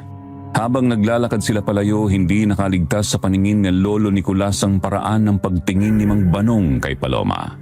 Nakaupo ang matanda sa isang sulok, hawak ang kanyang baso pero ang kanyang mga mata ay nanunuot at tila sinusukat ang bawat hakbang ni Paloma hanggang sa makapasok ito sa pinto. May kung anong dumi at pagnanasa sa mga matang yon na nagpakpakulo sa dugo ni Lolo Nicolas. Hinintay muna niyang makalayo sila Paloma bago siya lumapit ng bahagya kay Amadeo.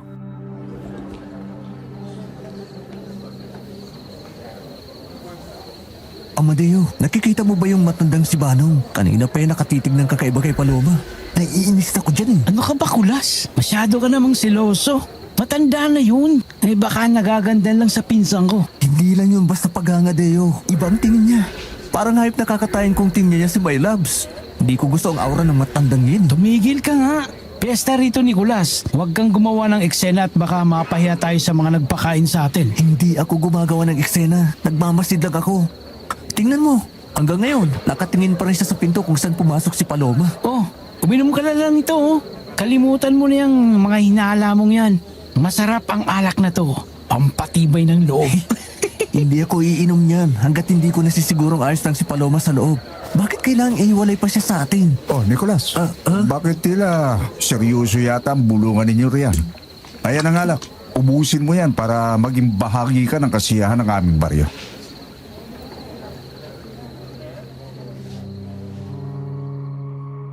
Napilitang tumahimik si Lolo Nicolas nang lumapit si Mang Haman, pero ang kanyang kamao ay nakakuyom sa ilalim ng mesa. Habang lumalalim ang gabi, ang tila walang katapusang pag-ikot ng baso ng alak ay naging sentro ng usapan sa gitna ng malawak na lote. Si Lolo Nicolas ay nanatiling alerto. Bawat lagok niya ay sinusukat niya upang hindi mawala sa sarili, habang si Amadeo naman ay tila lunod na sa kagalakan at alak.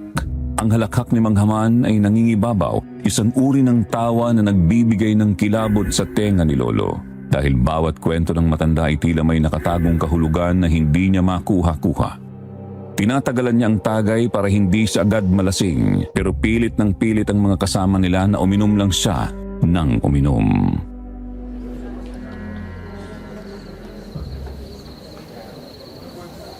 Alam mo, Amadeo, natutuwa talaga akong naging bisita namin kayo rito. Mababait kayo, marunong ding sumunod, at saka mapagbantay, parang si Nicolas.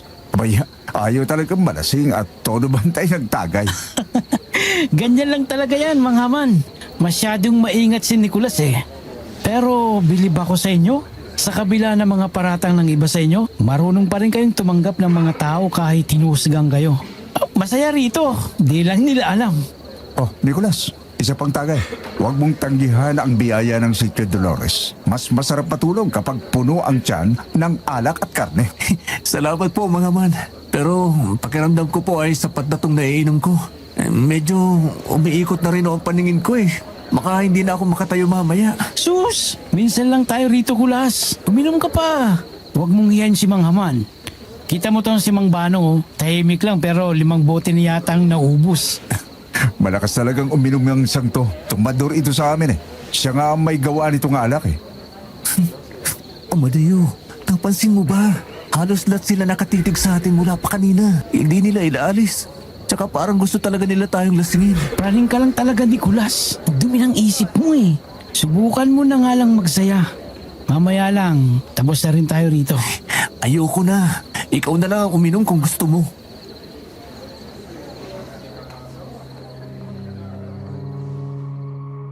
Hindi na uminom si Lolo Nicolas pero nanatili pa rin siya roon para naman hindi siya masabihan ng kung ano. Inabot sila ng hating gabi sa ganoong setup.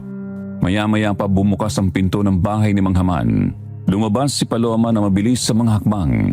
Napansin daw agad ni Lolo na tila may kakaiba sa ikinikilos ng kanyang minamahal. Kita niya raw kasi ang takot sa mga mata nito kaya agad siyang nag-alala kung anong nangyari dito kasama sa loob sila Aling Prudencia. Mabilis daw itong lumapit sa kanya.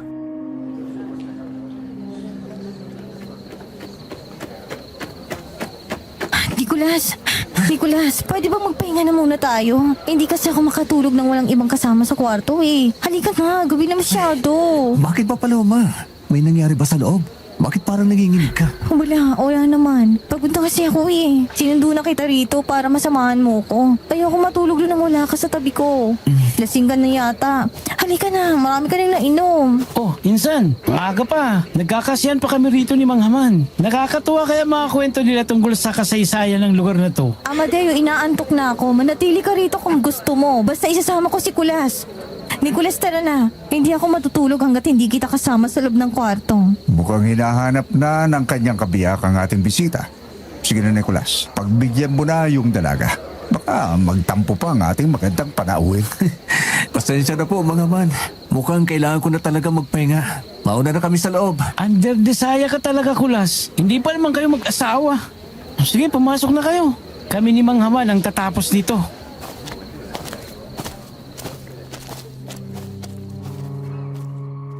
Habang naglalakad pabalik sa bahay, naramdaman ni Lolo Nicolas ang higpit ng kapit ni Paloma sa kanyang braso. Hindi ito kapit ng paglalambing, kundi kapit ng isang taong natatakot at nagmamadali. Pumasok sila sa loob ng bahay nang hindi lumilingon, pero ramdam ni Lolo ang mga mata ng mga tao na nakatusok sa kanilang likuran. Laking pasasalamat niya sa dalaga na sinundo na siya nito sa labas dahil ramdam na niya ang unti-unting pagbigat na kanyang talukap. Ayaw niyang mawala sa sarili sa gitna ng mga estrangherong tila may itinatago sa bawat ngiti nila.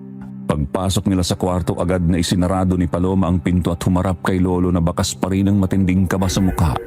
Sa loob ng silid na tanging liwanag ng buwan ang tumatagos sa siwang ng bintana, doon lang nakahinga ng maluwag ang dalaga. Habang si Amadeo naman ay bagsak na sa kabilang sulok, mahihimbing na sana sa pagtulog gawa ng hilo.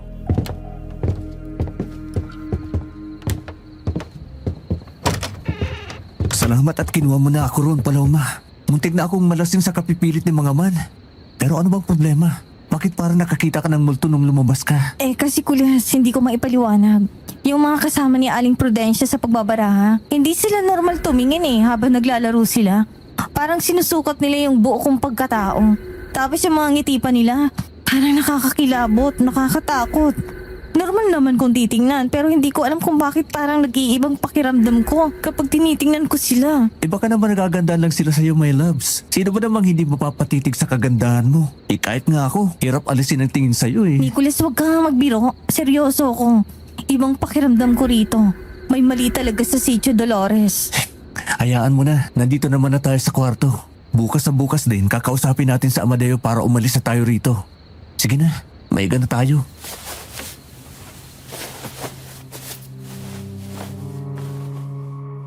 Nahiga silang dalawa sa banig na nakalatag sa sahig malapit sa bintana. Hindi na nila alam kung anong oras inabot ang inuman sa labas dahil sa sobrang pagod.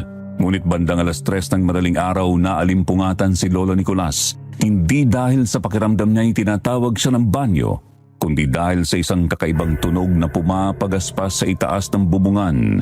Kasabay nito ang isang malansang amoy na tila nabubulok na karne na humahalo sa malamig na simoy ng hangin. Biglang tumayo ang lahat ng balahibo sa kanyang katawan.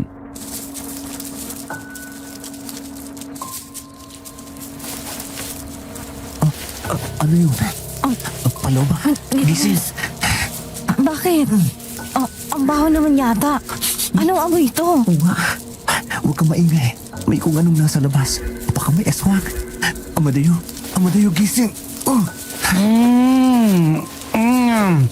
Mamaya na. Naman. Isa pa, tagal pa. Ano ba, Deo? Sa isang iglap, isang malakas na kalabog ang yumanig sa buong kwarto. Ang dingding na gawa sa kawayan at kahoy sa tabi ng bintana kung saan nakahiga si Paloma ay biglang nabutas. Isang mahaba at maitim na kamay na may matatalim na kuko ang pumasok at pilit na sinusungkit ang dalaga. Muntikan na siyang mahablot sa leeg kung hindi lang siya mabilis na nakagulong palayo patungo sa pwesto ni Lolo Nicolas. Mula sa butas sumilip ang isang pares ng nanlilisik na kulay pulang mga mata. Isang nilalang na hindi na tao ang anyo. Nicolas! Amadeo! Paloma, dito ka sa likod, bilis! Hindi ko na kaya. Hindi na ako makapaghintay. Amoy na amoy ko na ang tamis ng dugong mong dalaga. Ayok ka! Akala mo ba hindi ako handa sa mga tulad ninyo? Huwag kang lumapit sa kanya, Kulas! Hindi Hindi, kailangan patay ng hayop na to. Gusto kanyang kunin. Pero dadaanan muna siya sa akin bago niya yun magawa. Hindi nagagsaya ng panahon si Lolo Nicolas. Agad niyang hinablot ang kanyang bag at kinuhang buntot pagi na hiningi nila sa albularyo bilang proteksyon kasama ang isang supot ng asin.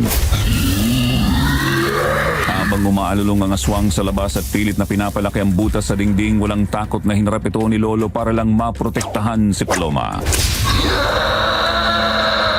Lumayo ka sa kanya! Tikman mo to, demonyo ka! Ano yan? Bakit nagapdi? Ipapakain kita sa mga kasama ko. Pero ang babaeng yan, sa akin lang yan. Takam na ako. Mamamatay ka muna bago mo siya mahawakan!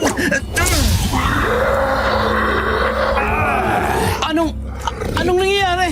Nicolas, Paloma, ano yung nilalang na yan? Aswang! Abagay, may aswang sa bintana! Bumukas ang pinto ng kwarto at pumasok si Namanghaman at Aling Prudencia. Hindi sila mukhang gulat. Sa halip ang kanilang mga mukha ay puno ng galit at tila nanonood lang ng isang palabas. Ngunit hindi tumigil si Lolo Nicolas. Sa gitna ng kaguluhan, nakalmot siya ng aswang sa balikat. Ramdam niya ang pag-agos ng mainit na dugo pero wala siyang pakialam. Mas lalo siyang nanggigil.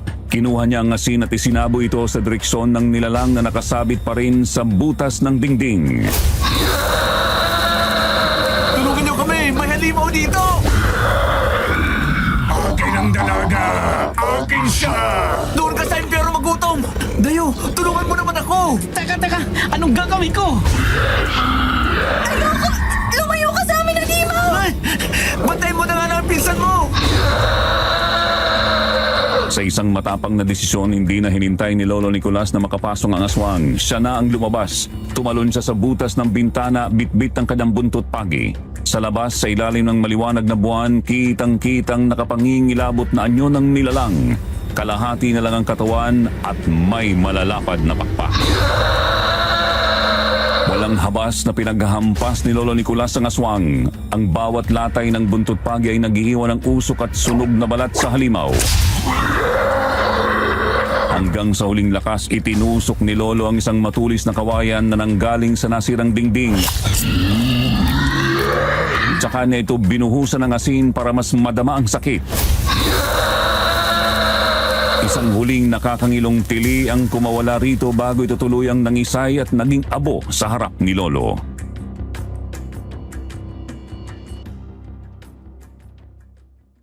Hingal na hingal siyang tumayo habang ang sugat niya sa balikat ay kumikirot.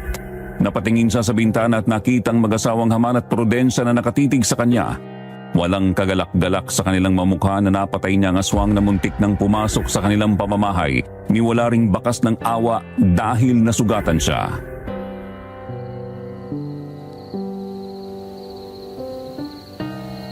Nicolas! Paano? Saan mo nakuha ang mga gamit na yan? Bakit parang handa ka? Paano mo nalaman kailangan natin yan? Dahil hindi ako tulad mo, Amadeo. Hindi ako basta-basta nagtitiwala sa mga taong masyadong mabait sa gitna ng kawalan. Alam ko may mali rito sa simula pa lang. Hindi naman magpapakalat ang kwento ang mga tao kung wala silang nalalaman. Mas mabuti nang maging handa. E di kung wala talagang panganib dito, mabuti. Pero sabi nga ng tatay, hindi natin alam kung kailan susulpot ang panganib. Mabuti na lang pala, lumapit kami sa albularyo. Ibig mo bang sabihin, hindi buo ang tiwala ninyo sa amin? Na may duda pa rin kayo sa kabila ng ipinapakita namin? Oo nga, tila yun ang gusto mong ipahiwati. Eh hindi naman ho. Opo, nandun na ako sa pagiging mabuti nyo. Pero ang iba rito sa inyong baryo. Mas mainam sigurong gamutin na lamang yung tama sa balikat mo. Ayoko ng kahit anong diskusyon. Nakakalungkot lang malaman na hindi nyo pa rin pala kami pinagkakatiwalaan. Halika na rito sa loob, Nicolas! Ang sugat mo!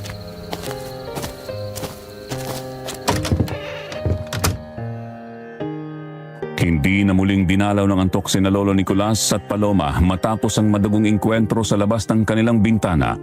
Ang mga oras bago ang bukang liwayway ay ginugol nila sa pagbabantay, hawak ang buntot pagi at asin, habang si Amadeo ay tila wala pa rin sa tamang wisyo dahil sa labis na takot at kalasingan.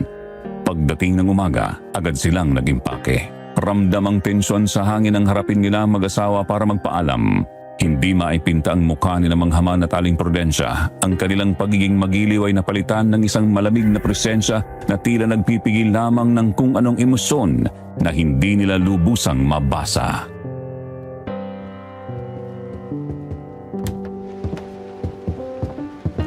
Kami po'y magpapaalam na rin sa inyo ni Paloma, Mang Haman, Aling Prudencia. Maraming salamat po sa pagtanggap sa amin, pero hindi na rin kami magtatagal. Ano? Bakit kayo basta-basta nagdidesisyon nang hindi nyo man lang ako tinatanong? Pwede ka namang maiwan dito kung gusto mo. Basta kami ni Paloma, uuwi na kami. Bakit kayo nagmamadaling umalis? Akala ko ba tutuloy tayo sa talon niya yung umaga para maligo? Sayang ang inihanda namin sa pagpunta ron. Pasensya na po, pero hindi na po talaga ako mapakali. Gusto ko na pong umuwi sa amin. Masama pong pakiramdam ko rito. Insan naman. Ang ganda pa ng panahon, oh. Ngayon lang tayo rito. Sulitin na natin. Ay, Nicolas, pagsabihan mo nga yung si Paloma. Masyado kayong praning dahil sa nangyari kagabi. Amadeo, nakita mo ang nangyari. Muntik nang mamatay si Paloma. Kung nadagit siya ng asong na yun, baka wala na siya ngayon dito sa harapan natin at nilalangaw na lang ang bangkay niya. Aalis na kami. Kung gusto mong maiwan dito, bahala ka. Pero kami, hindi na kami magtatagal ni Paloma. Nagpaalam na kami pero hindi kami magpapapigil. Kung gano'n ay wala kaming magagawa. Pero hindi kami papayag na aalis kayong walang dala. Haman, ipanguha muna natin sila ng mga prutas. Tama. Amadeo, sumama ka sa amin. Mas mabilis tayo makakabalik kung tutulungan mo kami. Nicolas, maiwan ka muna rito at hintayin nyo na lamang kami dito. Ito na rin ang huli naming kahilingan para hayaan na rin kayo kung gusto nyo na talagang umuwi sa inyo. Deo, halika na. May dala na ako mga supot. Sige po. Wait lang, Insan, ha. Ihiram muna ako ng isa mong damit. Yung kahit ano. Gagamitin ko lang na pabandong. Baka masunog ang balat ko sa tindi ng sikat ng araw sa labas.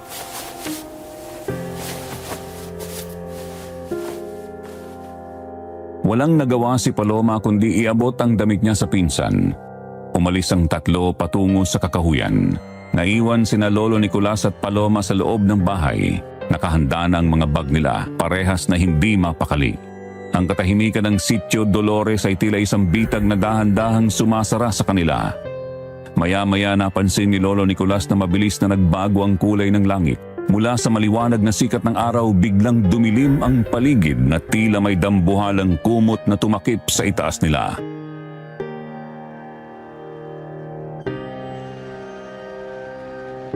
Nicolas, nakikita mo bang langit? Kanina lang ang init. Bakit biglang dumilim? Parang galit na galit ang langit. Hindi ko gusto to, Paloma. Ang bilis ng pasok ng ulap. Imposible namang ganyan kabilis magbago ang panahon. Umalis na tayo, Nicolas. Huwag na nating hintayin si Amadeo. Pakiramdam ko, lalo lang tayong hindi makakaalis kapag nanatili pa tayo rito. Baka biglang bumuhos ang ulan kakahintay natin sa kanila. Paano natin iiwan si Amadeo? Pinsan mo yon. Pero kung hindi sila darating sa loob ng 5 minuto, umalis na nga lang siguro tayo rito. Kaya naman siguro ni Deo umuwing mag-isa.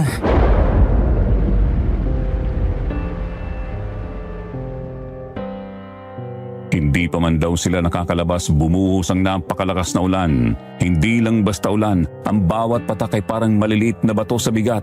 Ang hangin ay halos itumbang mga puno sa paligid. Halos wala na silang makita sa tindi ng dilim. Maya-maya mula sa gitna ng unos lumitaw ang 3 tao. Basang-basa si Mang Haman, Aling Prudencia at Amadeo na wala ring dalang prutas pagbalik. Pero napansin daw ni Lolo na wala na ang damit na hiniram ng kaibigan niya kay Paloma.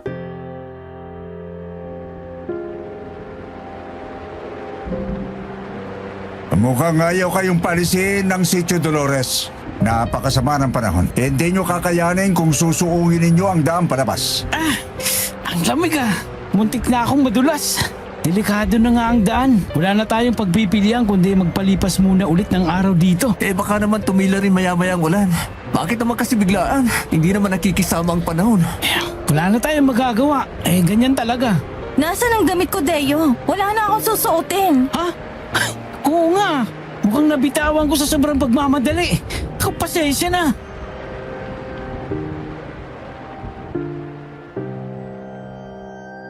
Tumingin si Lolo Nicolas kay Paloma. Nakita niya ang takot sa mga mata ng dalaga at alam niyang pareho sila ng iniisip. Kung magtatagal pa sila roon, baka sa susunod na kapahamakan hindi na sila makaligtas at hindi sila makatakas sa kanilang kamatayan. Hindi na raw namalayan ni Lolo Nicolas kung paano lumipas ang oras habang nakikinig sa walang tigil na buhos ng ulan sa labas. Parang bawat patak ay paalala na nakulong na sila sa Sitio Dolores.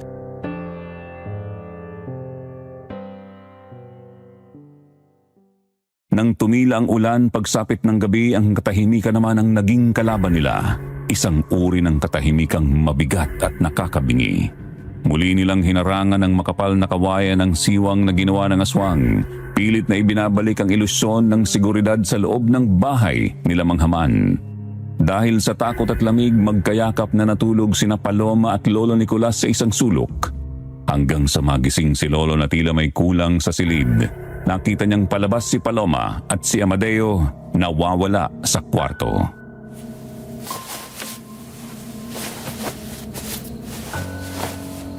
Paloma? Saan ka pupunta? Paloma, hoy! Hindi mo ba ako naririnig? Teka, nasaan si Amadeo? Wala rin. Kanina pa siguro siya wala. Malamig na yung hinigaan niya. Sandali, bakit bukas tong bag ko? Sino nangialam nito? Wala na rin yung mga pangontra. Kinalkal ang gamit ko. Teka, si Paloma. Paloma! Saan ka pupunta? Paloma, kinakausap kita!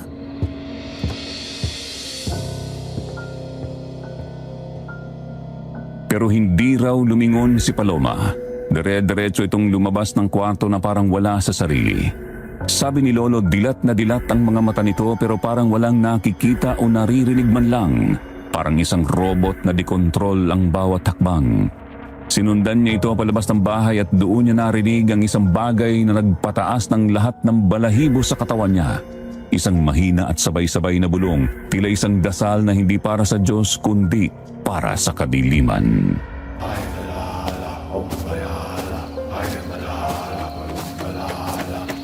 Paloma, bumalik ka rito. Delikado sa labas. Naririnig mo ba, Nicolas? Tinatawag nila tayo. Ang piging. Anong piging? Wala tayong pupuntahan. Halika na. Kailangan nating hanapin sa Amadeo. Delikado rito. Nandun na siya. Hinihintay niya na tayo sa gitna ng apoy. Huh? Ano sinasabi mo? Ano ba, Paloma? Ano ba nangyayari sa'yo? Gumising ka!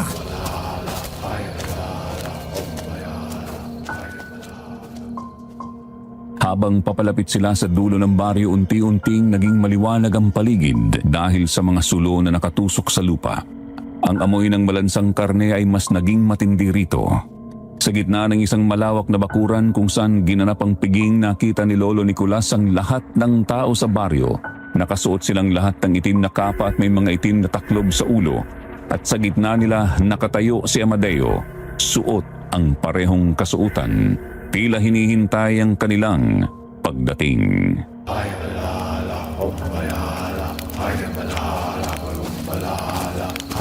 Narito na pala ang ating mga panauhin. Nicolas, Paloma, maligayang pagdalo sa aming pagtitipon. Mga man, anong kalokohan to? Amadeo, lumapit ka nga rito. Ano ba yung suot mo?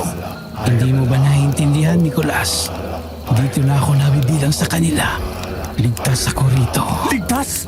Ikaw bang nagnakaw ng mga proteksyon natin? Traidor ka, Amadeo! Kaibigan kita! Oo, kinuha ko. Dahil bakit ba kailangan mong palaging matalino palagi ha? Hindi ko alam na may dala kang ganon. Ang tapang mo para humarap sa aswang. Pinatay mo ang isa sa aming kasamahan, si Mang Banong. Tsaka nung sabi mo, kaibigan. Kaibigan bang matatawag ang umadlang sa gusto ko? Akala mo ba ay para sa'yo talaga si Paloma? Akala mo hahayaan ko kayo? Anong ibig mong sabihin? Paano napasok ang tungkol sa amin dito ni Paloma? Tama lang, Satsat. Simula na ang seremonya habang nagsisimula pa lamang ang gabi. Walang seremonya mangyayari. Paloma, halika na!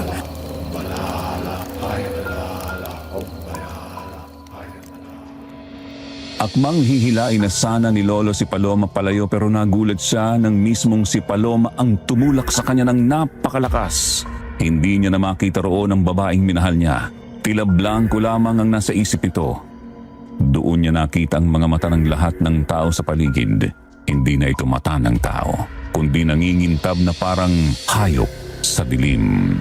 Hindi makapaniwala si Lolo Nicolas sa nakikita niya.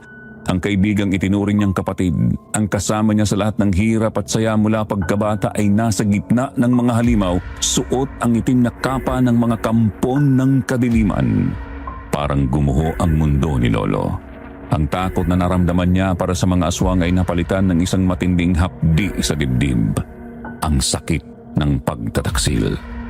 Habang nakatayo si Amadeo sa harap niya, bakas sa mukha nito ang ngising hindi na pamilyar kay Lolo. Isang ngising puno ng puot at tagumpay.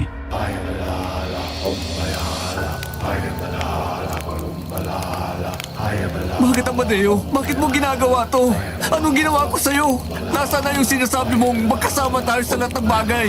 Bakit parang pinapahamak mo pa kami ni Paloma? Magkasama? Nicolas, kailan ba tayo naging magkasama sa paningin ng mga tao? Ikaw laging bida. Ikaw laging napapansin. Ikaw ang laging gusto ni Paloma. Ako, yung pagiging loko-loko ko lang naman ang napapansin nila. Pagiging suwail. Tungkol lang ba doon? Amadeo, baliw ka na. Mga aswang ang kaharap natin. Hindi ito laro para umanib ka sa kanila. Buhay natin ang nakasalalay dito. Pwede nila tayong lapain anumang oras silang gustuhin. Alam ko kung ano sila. At alam ko rin kung ano ang kaya nilang ibigay sa akin. Dinala kita rito hindi para samahan ako. Dinala kita rito dahil ikaw ang magiging bayad. Anong bayan? Anong pinagsasabi mo? Ikaw ang alay ko sa kanila. Kabayaran ito sa tulong na ibinigay ni na Manghaman at Aling Prudencia sa akin. Kapag nawala ka na, wala nang ahadlang sa amin ni Paloma. Mamahalin niya na rin ako. Anong mahal? Mahal ko si Paloma. Gago magpisan kayo. Hindi pwede yun. Pwede kung gugustuhin ko. Ang magiging hadlang ay papatayin ko. Hayop ka. Kaibigan kita, Amadeo. Paano mo nagawang ibenta ang buhay ko sa mga demonyong to? Hindi kita kaibigan. Pinanood kita habang unti-unti mong ninanakaw ang atensyon ni Paloma sa akin. Pero tingnan mo siya ngayon, Nicolas. Tingnan mo ang babaeng pinakamamahal mo. Paloma! Paloma, gumising ka! Hindi mo ba naririnig ang sinasabi ng lalaking to? Huwag mo na siyang abalahin. Hindi ka niya naririnig. Sa tingin mo ba, kusang pupunta rito sa akin si Paloma kung nasa tamang isip siya? Ginamit ko ang damit niya para mapasailalim siya sa salamangkang itim. Napakasama mo. Ginamit mo ang itim na kapangyarihan para lang makuha siya. Hindi mo siya mahal, Amadeo. Pag-aari ang tingin mo sa kanya. Mahal ko siya at gagawin ko ang lahat. Kahit pumalig pa ako sa demonyo, makuha ko lang siya. Ikaw ang sagabal, Nicolas. Ikaw ang laging nasa gitna naming dalawa. Kaya ngayon, ibibigay kita sa kanila. Pagkatapos nito, malaya na kaming magsasama ni Paloma. Malayo sa'yo. Malayo sa lahat. Hindi ka magtatagumpay. Alam ni Paloma kung sino ka talaga sa kaibuturan ng puso niya. Hindi tatanam ang kahit anong gayuma sa tunay na pag-ibig. Pag-ibig! Tingnan mo ang paligid mo, Nicolas. Nasaan ang pag-ibig dito? Gutom ang narito. Gutom ang mga kaibigan ko.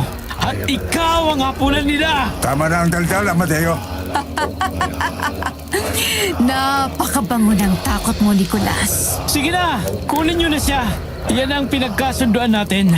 Ibigay nyo sa akin si Paloma ng tuluyan. Amadeo, parang awa mo na. Huwag mong gawin to. Tao ka pa rin. Huwag kang maging katulad nila. Matagal na akong hindi tao, Nicolas. Namatay ang pagkatao ko sa tuwing nakikita ko kayong masaya habang ako nagdurusa sa inggit. Ngayon, oras ko naman. Oras ko namang tumawa!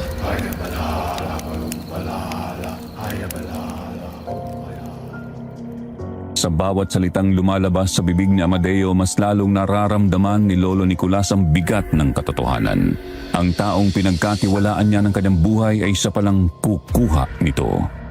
Habang papalapit ang mga aswang na nakasuot ng itim, tila nagdilim ang paningin ni Lolo. Hindi dahil sa takot, kundi dahil sa galit at pait. Si Paloma naman ay nanatiling nakatitig sa kawalan, walang kibo, habang ang mga luhang hindi niya maipaliwanag ay unti-unting pumapatak mula sa kanyang mga mata. Tila nakikinig ang kanyang kaluluwa sa kabila ng gayuma.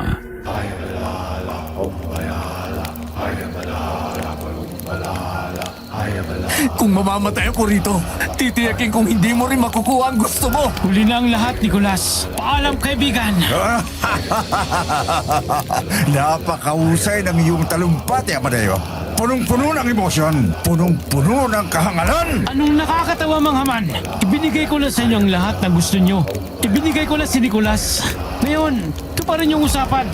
Gawin nyo ang ritual para ibigin ako ni Paloma. Sa parang normal siya at hindi parang robot. Anong usapan? Amadeo, tumingin ka sa panan mo.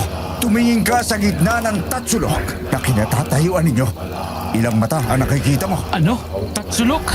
Anong kinalaman ng mga mata rito? Bilangin mo ng maigi. Sa bawat kanto ng simbolo ng lupang ito, may nakalaang pwesto. 1, 2, 3. 3 pares ng mata ang kailangan para mabuksan ang pintuan ng aming huling piging. 3? Pero ang sabi mo, sapat na si Nicolas. Sabi mo kapag dinala ko siya rito, ibibigay mo sa akin si Paloma. Ang puso't isip ni Paloma. Ang daling lang ng taong bulag sa inggit. Akala mo ba hayaan naming makaalis ang isang tulad mo na nakakaalam ng aming sikreto? Isipin mo, Amadeo, kung kukunin namin si Nicolas, bakit namin sasayangin ang 2 pang sariwang karne na narito na sa aming harap? Amadeo, sinasabi ko sa'yo, walang dagal ang mga demonyong yan. Niloko ka lang nila. Hindi! Hindi maaari ito, manghaman! May usapan tayo! Ginawa ko ang lahat! Pinagtaksilan ko ang kaibigan ko para sa inyo! At nagpapasalamat kami sa iyong pagtataksil dahil mas mapapadali ang aming trabaho. 3 alay, Amadeo. Ikaw, si Nicolas, at ang magandang si Paloma. Lahat kayo ay magiging bahagi ng aming dugo at laman ngayong gabi. Mga hayop kayo! Hindi ko hayang saktan yung si Paloma! Manatili ka sa pwesto mo, traidor! Ang karne ay hindi dapat lumalaban bago katayin! Ngayon, alam mo na ang pakiramdam, Amadeo? Ang maloko ng taong pinagkakatiwalaan mo. Bagay lang sa'yo yan. Nicolas, patawarin mo ako. Hindi ko akalain. Manghaman, tumupad ka sa usapan. Uli na para sa pagsisisi, Amadeo. Ang kasunduan ay silyado na ng iyong sarili mga akbang papunta rito. Wala nang lalabas ng buhay sa Sitio Dolores pagsikat ng araw.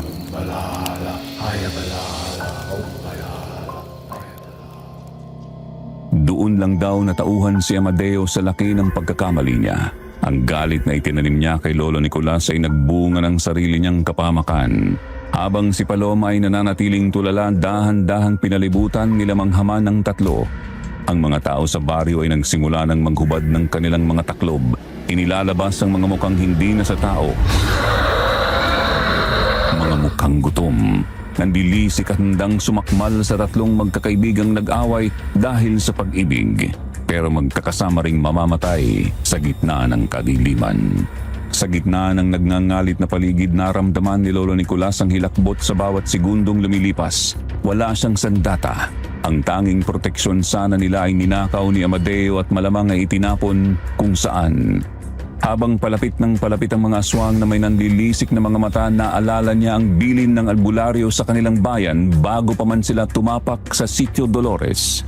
Ang apoy ay makatutulong at ang sinunog na goma ay lason sa mga nilalang na yun. Sa di kalayuan, sa gilid ng isang kubo malapit sa apoy, nakakita siya ng isang lumang gulong ng motor na nakasandal sa isang kinakalawang na bakal na poste. Amadeo, kung gusto mo bumawi, tulungan mo ako. Hindi tayo pwede mamatay rito. Anong gagawin ko? Wala tayong laban sa kanila, Nicolas. Tingnan mo sila, oh. Yung gulong, kailangan kong makuha yung gulong. Anong gagawin mo doon? Sa tingin niyo ba ay hahayaan namin kayong makakilos? Tapusin na sila! Ang likod ko!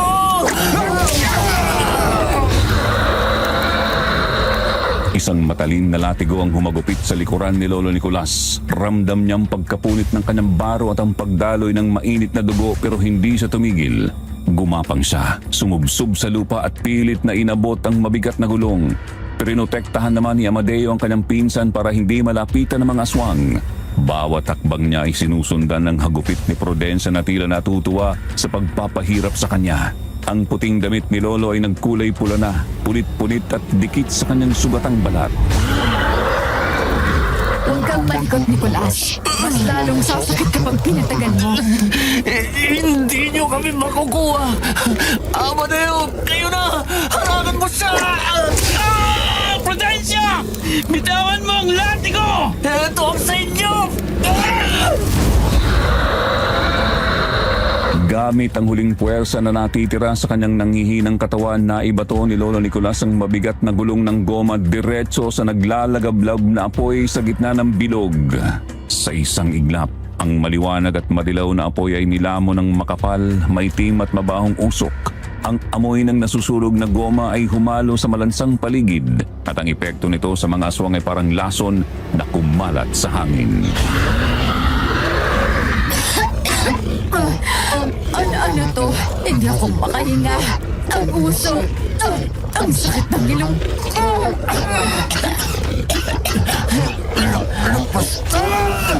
Kailangan nating magmadali kumilos! Si Paloma, kailangan nating mabantayan na hindi nila malapitan. Ano pang alam mong gawin laban sa kanila? Ang mga aswang na dahan-dahang lumalapit ay nagsimulang umubo at nahihirapang huminga. Ang kanilang mga matang nanlilisik sa gutom ay nagsimulang lumuha ng itim na likido. Ang kapangyarihan ng itim na usok ay nagpahina sa kanilang mga tuhod, pero sa kabila ng panghihina, ang galit ni na Manghaman Taling Prudensia ay lalong nag-alab. Kung mamamatay kami sa gutom, uunahin mo na namin ang babaeng to. Paloma! Takbo! Amadayo! Kunin mo si Paloma! Oo, akong bahala sa kanya. Sa akin ang babae niya! Huwag! Huwag niyo siyang sasaktan! Nakita ni Lolo Nicolas kung paanong inihanda ni Manghaman ng kanyang matutulis na kuko. Sa kabila ng panghihina sa usok, sapat pa ang lakas nito para sagpangin ang lieg ni Paloma. Si Aling Prudensia naman ay dahan-dahang gumagapang mula sa kabilang panig. Ang kanyang mukha ay kalahating tao at kalahating hayop na tuso at mapangahas, tila isang mabangis na handang sumagpang. Hindi niyo siya makukuha hanggat buhay ako! Nicolas, anong gagawin natin? Napapalibutan na nila tayo. Huwag kang panghinaan ng loob. Hawakan mo nga namang matulis sa bagay. Lalaban tayo hanggang sa uling hininga. Sa gitna ng makapal na itim na usok, ang mga anino ni Haman at Prudensia ay tila mga dambuhalang halimaw na sumusunggam. Ramdam ni Lolo ang init ng apoy sa kanyang harap at ang lamig ng kamatayan sa kanyang likod, habang ang buhay ni Paloma ay nakabitin sa isang manipis na sidulin. Hindi na iniinda ni Lolo Nicolas ang hapdi ng mga kalmot sa kanyang braso at dibdib na gawa ng matutulis na kuko ng mga aswang, pati na rin ang mga latay sa kanyang likuran. Ang tanging nagpapanatili sa kanya sa wisyo ay ang nagniningas na apoy sa kanyang harap at ang pagnanais na iligtas si Paloma. Si Amadeo naman, bagamat sugatan din at puno ng pagsisisi, ay pilit na tumatayo sa tabi ni Lolo. Bit-bit ang isang pirasong kahoy na may apoy sa dulo. Amadayo, huwag kang lalayo kay Paloma. Sa akin si Aman. Nicolas, ang dami mo nang nawalang dugo. Hindi mo na kaya yan. Wala akong pakialam. Kung ito na ang huling gabi ko, titikin ko kasama ko sila masusunog sa impyerno. Napakatapang para sa isang hamak na tao. Ngayon, tikman mo ang bagsik ng tunay na gutom! Hayop ka! Sinunggaban ni Haman si Lolo Nicolas. Bumaon ang mga kuko nito sa balikat ni Lolo at sa sobrang lapit nila naamoy ni Lolo ang hininga ng kamatayan. Pero sa halip na sumuko, hinawakan ni Lolo ang mga balikat ng dambuhalang aswang na naghahanda ng patayin siya. Sinalag niya ang atake nito. Sabi mo gusto mo ng karne. Ito ang kainin mo. Sarili mo. Dahil iihawag kita.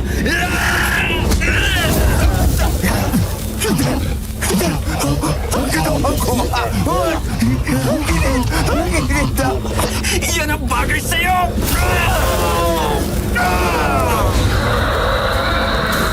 Buong puwersang naitulok ni Lolo Nicolas si Haman diretso sa gitna ng naglalagablab na apoy na may kasamang goma. Dahil doon, mabilis na kumapit ang apoy sa kapa at balat ng aswang. Nagwala si Haman sa gitna ng apoy, isang tanawing nakakapangilabot hanggang sa unti-unti itong matupok pero hindi pa roon natapos ang lahat. Haman! Ang asawa ko! Nicolas, papatayin kita! Papatayin ko ang babaeng mahal mo! Huwag! Prudensia! Huwag si Paloma! Pinatay ninyo ang pinakamamahal kong asawa! Kaya uulahin kong patayin ang babaeng parehas ninyong minamahal! Hindi ako makakapayag. Kumanda kayo! Sa sobrang galit, lumundag si Prudensia. Ang kanyang target ay ang walang malay na si Paloma na nakatayo pa rin sa gilid. Mabilis ang bawat pangyayari. Akmang itatarak na ni Prudensia ang kanyang mahahabang kuko sa leeg ni Paloma nang biglang humarang si Amadeo. Amadayo! Hindi! Hindi! Hindi mo siya pwedeng saktan! Bitawan mo ako, hangal! Bakit mo binubuhis ang buhay mo para sa kanila? Dahil ito lang ang paraan para maging tauli ako at makabawi ako sa kasalanan ko! Amadeo! Hindi nakabaon ang kuko ni Prudencia sa kanyang dibdib. Niyakap ni Amadeo ng mahigpit ang aswang. Gamit ang huling lakas ng kanyang mga binti, tumalon siya paatras, bitbit ang nagpupumiglas na si Prudencia diretso sa ibabaw ng nagbabagang bangkay ni Haman.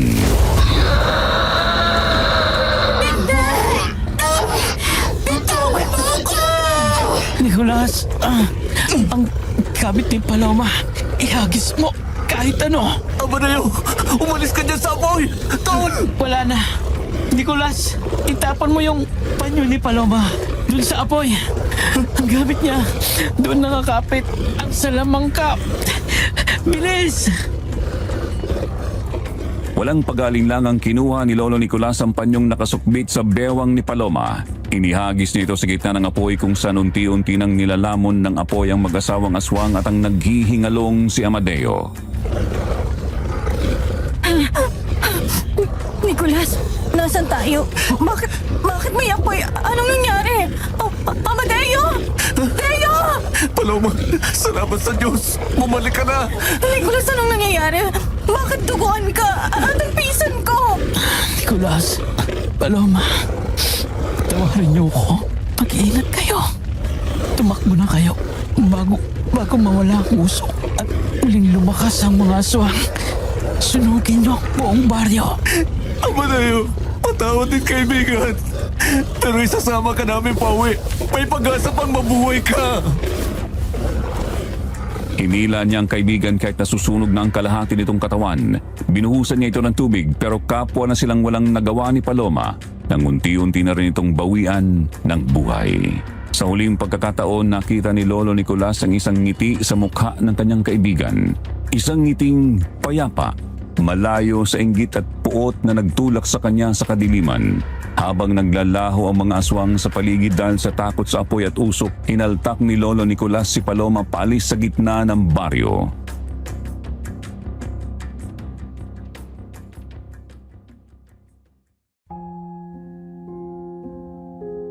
Sugatan, pagod at puno ng pait ang puso ni Lolo Nicolas habang tinatahak nila ang madilim na gubat palabas ng Sitio Dolores. Ang bawat hakbang ay paalala ng isang pagkakaibigang nasira ng inggit pero nabuo ulit sa pamamagitan ng pagsasakripisyo. 2 linggo ang mabilis na lumipas mula ng gabing tila impyerno sa baryong yun. Payapa nang naihatid si Amadeo sa kanyang huling hantungan. Hindi makapaniwala ang kanilang mga pamilya sa nangyari. Bagamat masakit ang katotohanang muntik na silang mamatay sa kamay nito, pinili ni Lolo Nicolas na alalahanin ang huling sandali kung saan sila ay iniligtas nito. Sa bawat paggalaw ni Lolo, nararamdaman pa rin niya ang hapdi ng mga latay sa kanyang likod at ang mga pilat ng kalmot sa kanyang braso. Mga permanenteng marka ng isang bangungot na hinding-hindi na mabubura sa kanyang isipan.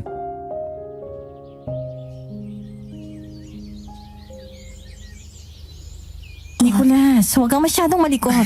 Baka bumuka uli ang tahi mo sa likod.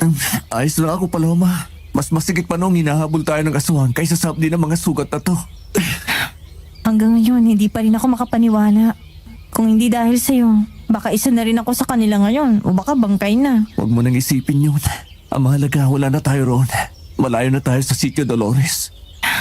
Salamat, Nicolas. Salamat sa lahat. Handa na akong iwan ng lahat ng takot na yon. Gusto ko na magsimula ng panibagong buhay. Kasama ka. Iyan din ang hiling ko. Isang buhay na tahimik at puno ng pagmamahalan. At wala nang pupuntahang mga baryo na hindi natin kabisado, ha? Pangako, dito na lang tayo sa lugar na alam nating ligtas tayo. Mahal na mahal kita, Paloma. Mahal na mahal din kita, Nicolas.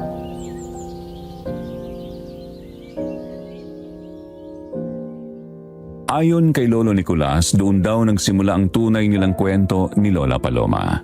Ang mga sugat, unti-unting naghilom. At ang alaala ni Amadeo ay naging aral na lamang sa kanila.